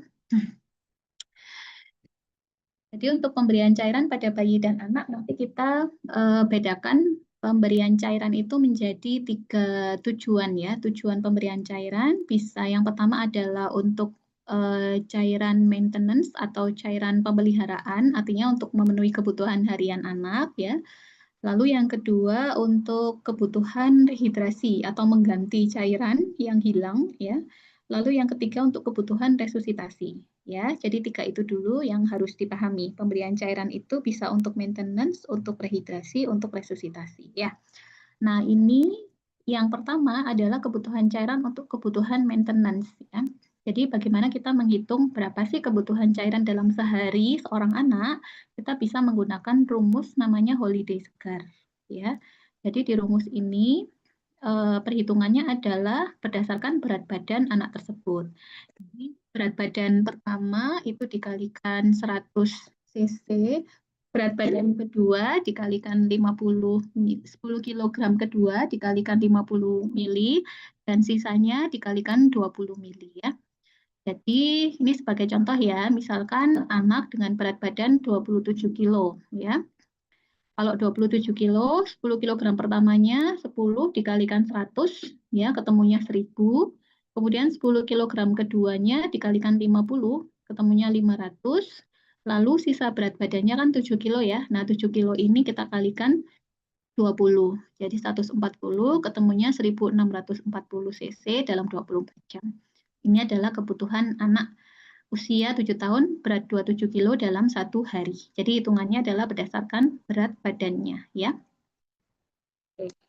Sekarang ini adalah bagaimana cara kita menentukan berapa tetesan per menit, ya. Jadi maksudnya gini, kalau misalkan kita mau ngasih 1640 cc dalam 24 jam, itu berapa sih kecepatan infusnya gitu. Karena kecepatan infus itu kan pakai tetes per menit, ya. Jadi supaya berapa kecepatan tetesannya supaya dalam 24 jam itu yang masuk sebanyak 1640 cc gitu ya. Nah, maka cara menghitungnya adalah kita tentukan dulu infuset yang kita gunakan, apakah infuset makro atau mikro. Ya, mungkin nanti kalian sudah pernah mengamati ya pada saat CSL pemasangan infus, itu kan infuset ada yang tetesannya makro, ya, ada yang mikro. Mikro itu berarti tetesannya lebih kecil. Setiap tetesnya itu volumenya lebih kecil. Biasanya infuset yang mikro itu untuk bayi, ya. Infuset yang makro pada anak atau dewasa kita pakai infuset makro, ya. Nah, masing-masing infuset makro dan mikro ini punya konstantanya sendiri. Jadi ada faktor tetes, yaitu kalau makro itu 20, kalau mikro itu 60. Ya, itu nanti kita gunakan untuk menghitung berapa tetes per menitnya. Cara menghitungnya adalah ya, misalkan ini ya, kita mau memberikan 1640 cc dalam 24 jam. Nah, ini kita jadikan tetes per menit. Ya. Nah, karena ini masih 24 jam, mau kita jadikan menit, berarti ini dibagi dulu dengan 24 ya. Kemudian karena jam ke menit itu kan 60, maka kita bagi lagi dengan 60. Ya, jadi bagi 24, bagi 60, lalu dikalikan faktor tetesnya. Faktor tetes untuk yang makro adalah 20. Nah, gitu ya. Jadi 1640 bagi 24 bagi 60 dikalikan 20 ya, ketemunya 22,7 tetes per menit. Ini bisa kita bulatkan 20 sampai 24 tetes makro per menit. Ingat makro ya ini ya.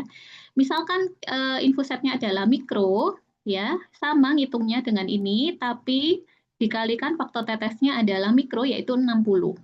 Jadi 640 bagi 24 bagi 60 dikalikan 60. Ya, ketemunya 68 tetes mikro per menit. Ya, atau cara gampangnya kalau mikro, karena ini 60 per 60 kan 1 ya. Nah, jadi kalau mikro langsung aja 1640 bagi 24. Ya, langsung bagi 24 karena 24 jam ya. Jadi langsung ketemu 68 tetes mikro per menit. Itu ya.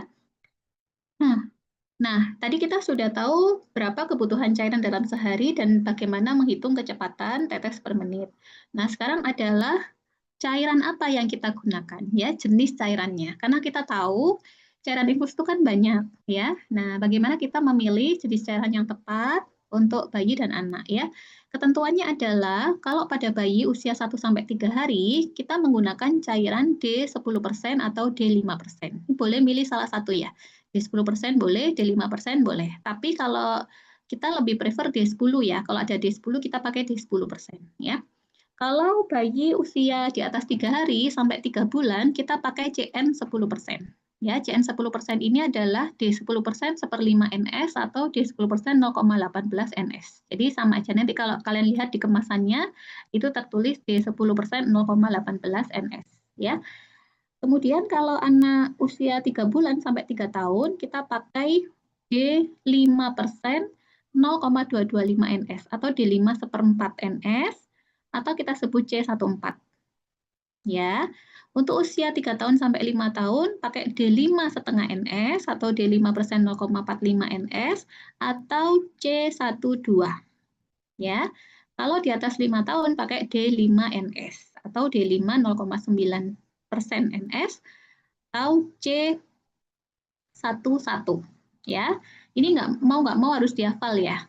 Ya, hitungan 3 bulan sampai 3 tahun C14, 3 tahun sampai 5 tahun C12, dan di atas 5 tahun C11. Gitu ya. Kemudian yang perlu diketahui, kalau tadi pada anak-anak hitungan sehari kan kita pakai holiday segar ya. Nah, kalau pada bayi itu tergantung berat badannya ya, tergantung usia. Jadi misal bayi usia 1 hari itu startnya adalah dari 60 sampai 80 cc per kilogram berat badan, lalu dinaikkan 10 sampai 20 cc per kilogram berat badan per harinya. Jadi hari pertama 60 misalnya ya, besoknya jadi 70, besoknya lagi 70, besoknya lagi 80, besoknya lagi 90, begitu seterusnya. Jadi naiknya 10 sampai 20 cc per kilogram berat badan. Ya, ini sebagai contoh, ada bayi lahir asfiksi berat 3 kilo, ya, berapa kebutuhan cairannya? Ini kita anggap ini bayi baru lahir ya, berarti kan hari pertama ya. Hari pertama berarti cairannya pakai D 10%, ya. Lalu berapa banyak atau berapa cc per hari? Ini ya. Jadi mulai 60 sampai 80 ya. Jadi kalian mau tulis 60 kali 3 boleh, 70 kali 3 boleh, 80 kali 3 boleh ya. Pokoknya 60 sampai 80 dikalikan berat badannya yaitu 3.000 gram atau 3 kilo ya. Maka ketemunya 240 cc per 24 jam. Berarti kalau mau dihitung berapa kecepatannya, tetes mikro per menit, tadi kita pakai hitungan cepat ini ya, langsung dibagi 24 ya. Berarti 240 bagi 24 ketemunya 10 tetes per menit mikro. TPM itu tetes per menit ya. Ini ya, TPM. Oke, seperti itu ya ngitungnya ya. Kalau pada anak-anak cairannya ini, jumlah cairannya pakai holiday segar. Ya. Nah, sekarang itu tadi kan kebutuhan cairan maintenance ya. Yang kedua untuk rehidrasi. Jadi diberikan pada anak dehidrasi ringan, sedang, berat ya. Berarti kita harus tahu bagaimana cara menentukan adanya tanda-tanda dehidrasi pada anak ya.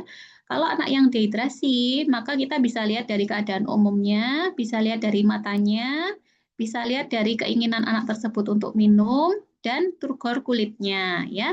Kalau anaknya masih baik, sadar keadaan umumnya, matanya tidak jowong, nggak ada keinginan untuk minum yang berlebihan, jadi nggak haus, turgornya normal, berarti tidak ada dehidrasi ya.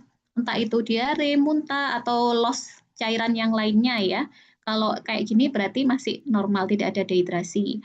Tapi kalau anaknya kelihatan gelisah, rewel, matanya cowong, kelihatan haus terus, turgornya kembali lambat, berarti ada dehidrasi ringan sedang. Jadi ringan sedang ini jadi satu ya, tanpa dehidrasi, ringan sedang, dan satu lagi berat, kalau anaknya kelihatan lesu, matanya sangat cowong, dan dia udah males minum.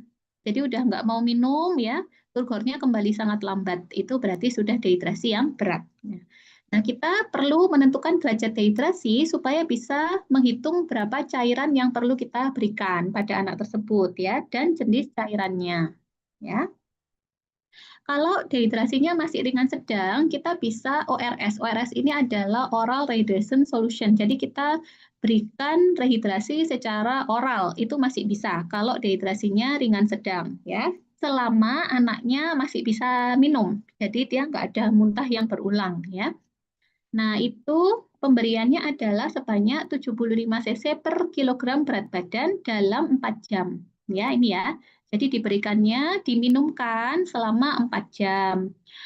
Berapa jumlahnya? Gampangannya 75 cc per kilo. Tapi boleh juga kalian mengacu pada tabel ini. Ya, kalau tabel ini berdasarkan usia sama berat badannya. Ya, misalkan usia sampai 4 bulan atau kurang dari 6 kilo dikasih 200 sampai 400 cc ya. Antara 4 sampai 12 bulan atau berat 6 sampai 10 kilo 400 sampai 700. Begitu seterusnya ya. Atau supaya nggak ngapalin ini langsung aja 75 cc per kilo juga boleh ya. Jadi diberikan sedikit-sedikit ya. secara kontinu selama 4 jam. Gitu ya, itu kalau rehidrasi oral. Tapi misal rehidrasi oral ini gagal, artinya dia nggak bisa minum sebanyak itu dalam 4 jam ya. Maka pasang akses intravena, lalu kita berikan rehidrasi secara intravena ya.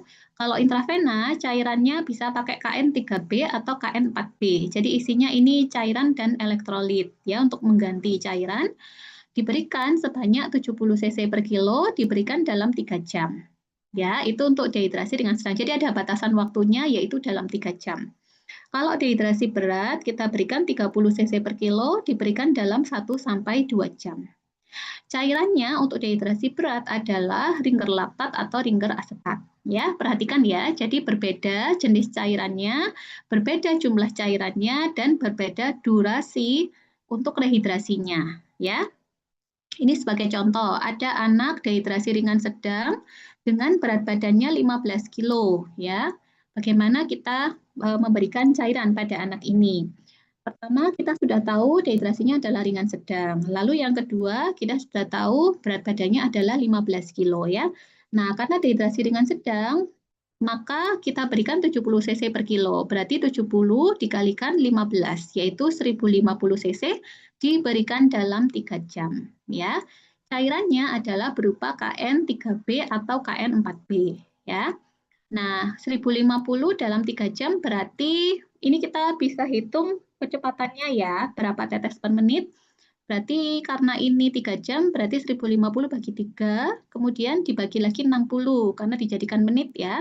Lalu dikalikan faktor tetesnya yaitu 20. Maka ketemunya 116 tetes per menit. Ya. Gitu ya untuk rehidrasi. Lalu yang terakhir untuk resusitasi cairan itu hanya diberikan ketika ada kondisi shock. Ya. Jadi shock itu ditandai dengan takikardi, tadi udah kita bahas ya. Nadinya lemah, akral dingin, CRT memanjang, ya, tekanan darah turun, produksi urin turun, penurunan kesadaran. Ya, kalau ada tanda-tanda ini, kita berikan cairan, bukan cairan maintenance, bukan cairan rehidrasi, tetapi cairan resusitasi. Ya. Resusitasi itu pemberian cairannya lebih agresif, jadi diberikan dalam jumlah banyak dalam waktu yang cepat. Ya, yaitu sebanyak 10-30 cc per kilogram berat badan dalam waktu secepatnya, ya, atau 15-30 menit maksimal 1 jam. Ya. Jadi nggak boleh lebih dari itu, karena dia butuh cairan dalam waktu yang cepat. Ya. Jenis cairan untuk resusitasi adalah RL atau ringer asetat. Ya. Kalau pada bayi kita menggunakan NS. Ya, kalau pada anak-anak pakai RL atau ringer asetat. Ini contoh ya, anak usia 5 tahun beratnya 20 kilo, dia mengalami shock hipovolemi karena diare, ya. Nah, ini kita berikan cairannya adalah tadi kan 10-30 cc ya. Kita pakai 10 cc per kilogram berat badan dulu, berarti 10 dikalikan 20 berarti 200 cc. Nah, kita berikan 15-30 menit, ini kita pakai 15 menit ya. 200 cc dalam 15 menit berarti 200 dibagi 15 ya, 13,2 mili per menit dikalikan faktor tetes 20, yaitu 264 tetes makro per menit. Ya, bisa dibayangkan kalau 264 tetes dalam 1 menit berarti cepat ya, menetesnya cepat. Itu kita boleh pakai infus pump atau infus setnya dipompa dengan tensimeter supaya cairannya bisa keluar dengan cepat atau digerojok ya. Oke, kalau nanti pemberian dosis pertama belum membaik, maka kita ulang lagi 10 cc per kilo. Ya, jadi tadi kan udah masuk 10 cc per kilo, evaluasi kalau belum membaik, masukkan lagi 10 cc per kilo sampai 3 kali, jadi maksimal 30 cc per kilo. Ya, kalau dengan pemberian cairan 30 cc per kilo, ternyata shocknya masih belum teratasi, maka kita bisa pertimbangkan pemberian obat-obatan, vasopresor atau inotropik. Ya, jadi kalau masalahnya di resistensi vaskulernya yang drop ya kita berikan vasopresor. Kalau masalahnya di kontraktilitas jantungnya maka kita berikan inotropik ya. Contoh vasopresor adalah noradrenalin atau norepinefrin. Contoh inotropik adalah dopamin dan dobutamin. Ya. Kemudian jenis cairannya ingat ya kalau resusitasi pasti menggunakan kristaloid. Bisa RL, bisa RA atau ringer asetat, bisa NS kalau pada bayi ya. Nah, bisa diberikan koloid Kalau dengan resusitasi dengan kristaloid tidak membaik, pemberian pertama, yang kedua boleh pakai koloid. Ya, koloid ini adalah cairan dengan berat molekul yang besar sehingga dia bisa menarik cairan dari ekstravaskuler ke intravaskuler. Jadi bisa mempertahankan cairan di intravaskuler itu lebih lama sehingga shocknya bisa teratasi ya. Contohnya seperti gelofusal atau HES ya. Tapi pemberian cairan koloid harus hati-hati karena harus dipastikan bahwa fungsi ginjal masih bagus ya. Gitu. Kalau kita ragu-ragu maka kita pakai kristaloid aja ya. Oke, ini untuk resepnya. Jadi misal dibutuhkan pemberian cairan, ini nanti harus diperhatikan dulu ya usia anaknya berapa, lalu kondisinya apa ya, apakah dia butuh cairan maintenance, rehidrasi atau resusitasi. Kalau ini kan ISK sama low intake ya, sepertinya untuk maintenance aja ya. Tidak ada tanda dehidrasi, tidak ada keterangan ya ada tidaknya dehidrasi. Kalau maintenance berarti kita pakai cairan C12 ya untuk usia 4 tahun. Berarti cairannya C12 atau D5 setengah NS ya. Kemudian anak-anak pakai infuset makro ya. Kemudian kateter intravenanya atau aboketnya pakai ukuran 24 ya. Usia 1 sampai 5 tahun kita pakai ukuran 24. Lalu resepkan Hipavik alkohol swab ya untuk pemasangan infusnya ya. Terus kalau yang ini usia 10 tahun dengan DSS atau dengue shock syndrome, berarti kalau shock kita pakai cairannya ringer laktat atau ringer astat ya. Di sini pakai RL, infusetnya infuset makro. Kemudian untuk ukuran aboketnya usia 10 tahun, jadi agak besar ya, pakai nomor 22. Lalu Hipavik dan alkohol swab. Oke, seperti itu ya. Silakan barangkali ada yang mau ditanyakan untuk pemberian cairan. Semoga nggak bingung ya. Mudah-mudahan bisa dipahami. Silakan, apa ada yang mau ditanyakan?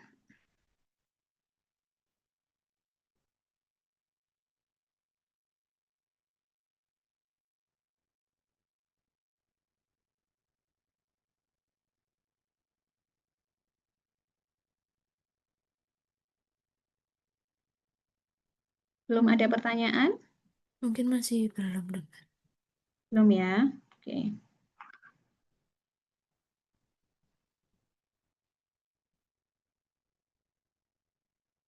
Oke, saya lanjutkan yang terakhir yaitu tentang transfusi ya.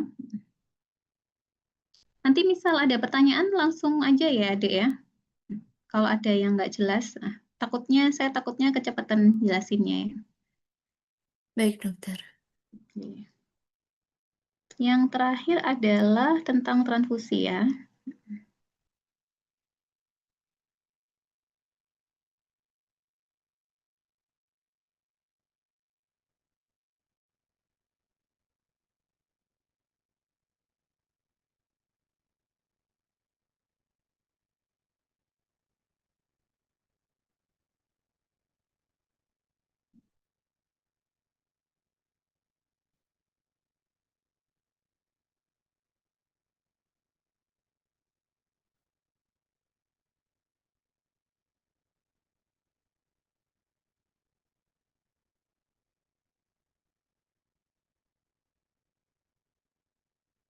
Ya, untuk transfusi pada anak ya.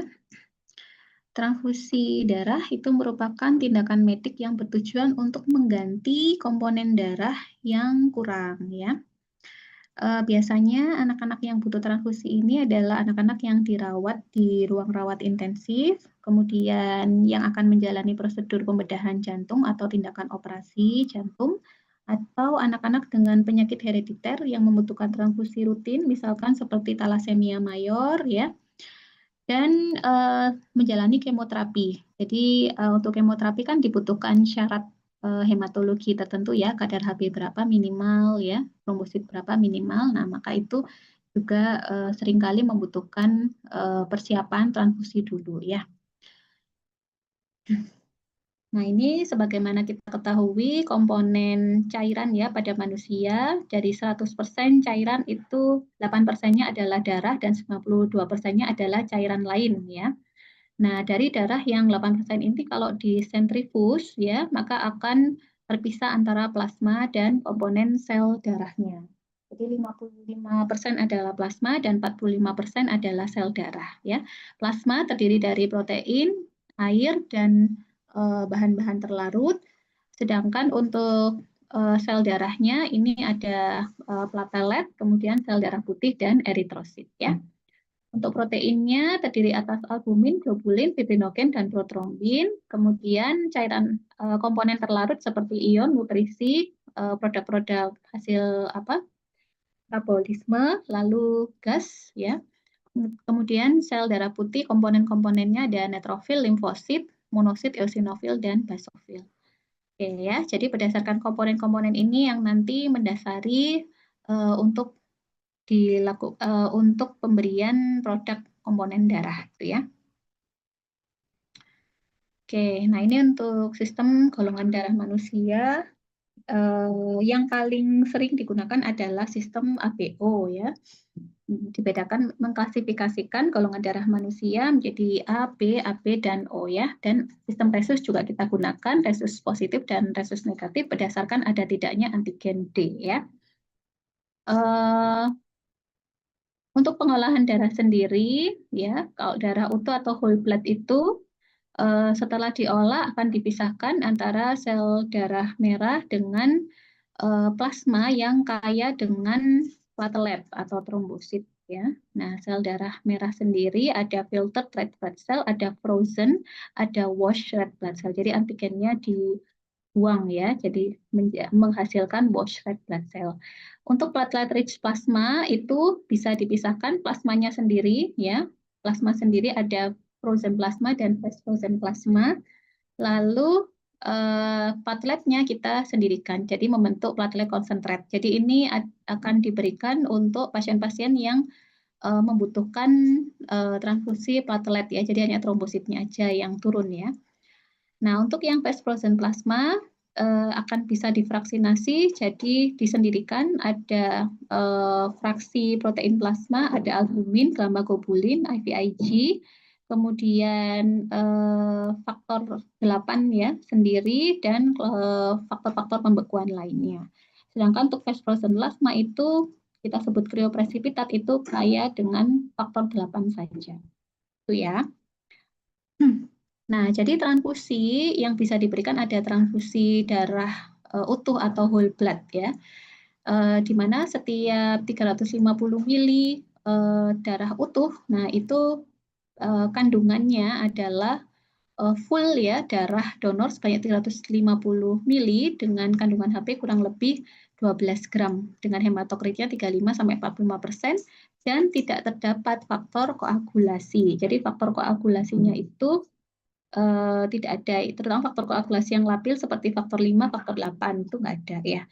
Indikasinya diberikan pada perdarahan akut, pada pasien-pasien yang membutuhkan transfusi tukar ya, atau sebagai pengganti untuk pasien-pasien yang butuh packed red cell atau darah merah endap, tetapi tidak ada, maka bisa sementara pakai whole blood ya.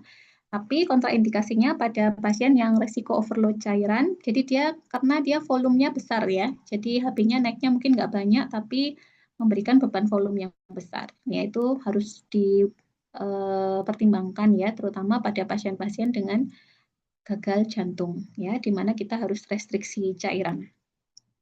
Kemudian ada packed red cell atau darah endap atau PRC. Nah ini volume lebih padat konsentrasi eritrositnya, volumenya nggak besar. Jadi dengan volume hanya 150 sampai 250 itu HB-nya sekitar 20 dan hematokritnya 55 sampai 75. Jadi beban volume nggak besar tapi bisa naikkan HB secara signifikan ya. Maka ini lebih diindikasikan untuk mengganti sel darah merah pada pasien anemia, terutama anemia karena perdarahan akut ya. Oke, lalu ada wash eritrosit. Nah ini diindikasikan pada transfusi-transfusi masif pada neonatus sampai usia 1 tahun, kemudian transfusi intrauterin, atau pasien dengan riwayat alergi transfusi yang berat, ya, karena dia sudah di wash antigen-antigennya, sehingga resiko untuk terjadinya reaksi transfusi berat itu bisa dikurangi, ya. Ya, jadi ini pasien dengan riwayat transfusi reaksi transfusi berat yang tidak membaik dengan pemberian obat-obatan premedikasi ya. Dan ada konsentrat trombosit, ya, di mana ini tadi kalau kita lihat bagannya ya, dia dari plasma rich platelet dipisahkan menjadi trombosit saja dan ada plasma ya. Dan ini juga dipisahkan dari whole blood sehingga kandungannya hanya trombosit aja ya, eritrositnya sedikit, leukositnya sedikit ya. Jadi dia diindikasikan untuk pasien dengan perdarahan yang disebabkan karena trombositopeni atau trombosit jumlahnya normal tapi ada gangguan fungsi trombosit ya. Atau untuk mencegah perdarahan. Jadi untuk persiapan sebelum dilakukannya operasi pada pasien-pasien dengan kadar trombosit yang kurang ya. Kemudian ada fast frozen plasma. Jadi ini plasma saja ya, dipisahkan dari whole blood. Isinya adalah faktor-faktor pembekuan, lalu ada protein-protein seperti albumin dan imunoglobulin ya. Jadi ini diindikasikan untuk pasien dengan defisiensi faktor pembekuan darah, kemudian DIC atau TTP. Oke, ini sama seperti tadi ya. Jadi whole blood untuk exchange transfusion atau perdarahan masif. Kalau PRC untuk yang anemia akut, hemolitik atau post-op. Ya. Nah, ini harus diperhatikan bahwa transfusi sel darah merah harus kompatibel golongan darahnya, ABO maupun resusnya ya. Kapan kita lakukan transfusi? Transfusi diindikasikan untuk sel darah merah ya. Transfusi sel darah merah diindikasikan kalau HB kurang dari 7 pada anemia akut ya. Atau HB antara 7 sampai 10 tetapi ada hipoksia atau hipoksemia. Gitu ya. Jadi kalau HB kurang dari 7 langsung kita transfusi, tapi antara 7 sampai 10 maka dilihat dulu. Kalau misalkan disertai hipoksia, maka kita pertimbangkan untuk tetap dilakukan transfusi. Ya. Tapi misal HB lebih dari 10, maka tidak kita lakukan transfusi kecuali ada indikasi. Oke. Nah, ini yang harus diketahui yaitu ada 8 hal yang harus diperhatikan ya pada saat kita akan memberikan transfusi.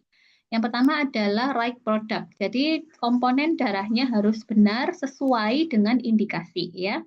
Apakah memang dibutuhkan whole blood, PRC ya, atau yang dibutuhkan adalah fresh frozen plasma, trombosit konsentrat atau kriopresipitat. Jadi harus sesuai dan harus match serta kompatibel ya antara darah donor dengan golongan darah dari resipiennya. Dan set transfusi yang digunakan juga harus steril ya. Kemudian right patient, jadi pasien yang menerima ya dipastikan adalah orang yang benar. Jadi harus kita cek kesamaan antara label pada komponen darah atau produk darah yang akan kita berikan dengan gelang pasiennya ya. Jadi harus cocok nama pasiennya, tanggal lahirnya, nomor rekam mediknya. Jadi harus detail dilihat semua, memastikan bahwa memang pasien ini yang menerima komponen darah tersebut ya. Jangan sampai salah pasien ya. Lalu berikutnya dosisnya juga harus benar ya. Jadi volume yang ditransfusikan harus tepat. Nah, ini untuk dasar pemberian atau perhitungan dosis komponen darahnya ya. Kalau packed red cell diberikan 10 sampai 15 cc per kilo, kalau platelet 5 sampai 10 cc per kilo, fresh frozen plasma 10 sampai 15 mili per kilogram berat badan, kriopresipitat 1 sampai 2 unit per kilogram berat badan ya. Jadi tinggal dihitung aja dari berat badan pasien ya. Kemudian oke, kalau pada neonatus itu kita berikannya 20 cc per kilo ya. 2 cc per kilo dalam 1 hari ya. Perkiraan 4 mili per kilo PRC atau packed red cell itu dapat meningkatkan HB sekitar 1 gram per desiliter ya. Jadi dari sini kita juga bisa menghitung berapa volume yang harus kita berikan. Jadi tergantung target HB-nya berapa ya. Jadi kalau misalkan kita tentukan target HB-nya adalah 12 misalkan, sedangkan saat ini HB-nya 6. Nah, ini maka kita hitung selisihnya. Target HB dikurangi HB saat ini, lalu dikalikan berat badannya dikalikan 4. Ya, 4 ini adalah dasarnya dari sini karena tiap 4 mili PRC meningkatkan HB sekitar 1 ya. Ini kita bisa hitung sehingga bisa tentukan berapa volume yang kita butuhkan ya. Kemudian right yang keempat adalah right time. Jadi waktunya harus tepat. Berapa lama kita berikan, kecepatannya berapa, nah itu harus cepat ya, harus benar ya. Jadi ada aturan kalau transfusi sel darah merah itu 3 sampai 5 kecepatannya ya, 3 sampai 5 cc per kilogram berat badan per jam. Ya, kalau FFP harus diberikan dalam 30 menit, platelet dalam 30 menit. Jadi lebih cepat ya. Kemudian biasanya 15 menit pertama itu pelan-pelan dulu ya. Kalau aman tidak ada reaksi transfusi baru mulai kita percepat gitu ya. Kemudian right reason. Jadi diberikan dengan indikasi yang tepat ya, apakah memang pasien ini membutuhkan transfusi atau tidak. Lalu right side itu tempatnya benar. Jadi pemberiannya dengan akses intravena yang terpasang dengan tepat ya, dan harus paten, tidak ada obstruksi. Lalu right response. Jadi kita perhatikan setelah dilakukannya transfusi ini apakah klinis yang diharapkan ini tercapai ya. Jadi kalau transfusi trombosit diharapkan perdarahannya bisa berhenti. Transfusi PRC atau WB anemianya berkurang ya, dan dengan indikator-indikator dari laboratorium ya. Lalu right documentation. Jadi pencatatannya harus lengkap ya. Mulai dari selama persetujuan atau informed consent untuk dilakukannya transfusi, kemudian identifikasi kesesuaian antara label sama identitas pasien ya. Lalu didokumentasikan juga kondisi klinis pasien sebelum melakukan transfusi, selama dilakukan transfusi ya, serta pencatatan reaksi transfusi dan waktu dimulainya serta berakhirnya transfusi.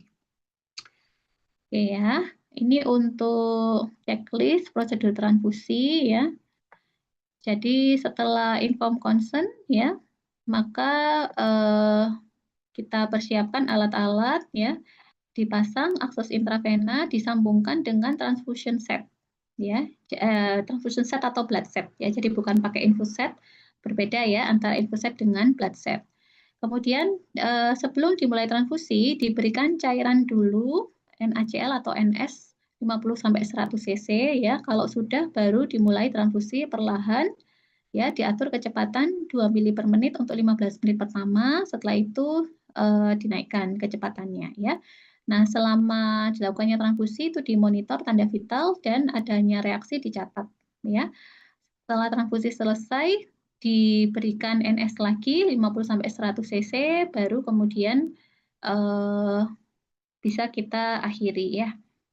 Mencuci tangan dan dicatat didokumentasikan di lembar laporan transfusi. Oke. Kemudian terkait reaksi transfusi ya, jadi ada reaksi transfusi yang terjadi secara akut ya, ini bisa immediate, jadi langsung terjadi dalam hitungan menit atau jam ya. Ini ada reaksi komplikasi akut yang mengancam nyawa seperti hemolitik akut, kemudian infeksi bakteri, lalu TRALI atau transfusion related acute lung injury, TACO atau transfusion associated circulatory overload. Ini kalau volume komponen darahnya tidak kita hitung dengan benar ya, bisa terjadi overload cairan. Lalu reaksi alergi berat dan anafilaksis. Ini termasuk dalam komplikasi akut ya. Lalu ada yang delayed, tipe lambat, misalkan delayed transfusion reaction, kemudian transfusion associated graft versus host disease. Nah ini lambat ya, jadi baru muncul setelah beberapa jam atau beberapa hari ya. Lalu post transfusion purpura, iron overload. Nah ini juga ya. Jadi kalau iron overload malah setelah transfusi berulang ya, selama beberapa kali ya. Bahkan dalam hitungan bulan atau tahun baru muncul tanda-tanda iron overload. Lalu transmisi penyakit tertentu ya, ini kalau komponen darahnya tidak di-screening dengan benar, ya bisa terjadi transmisi HIV, hepatitis B ya, penyakit-penyakit yang ditularkan secara hematogen. Oke ya, demikian. Barangkali ada yang mau ditanyakan untuk transfusi atau yang cairan tadi? Belum ada yang tanya ya. Silakan kalau ada yang belum jelas.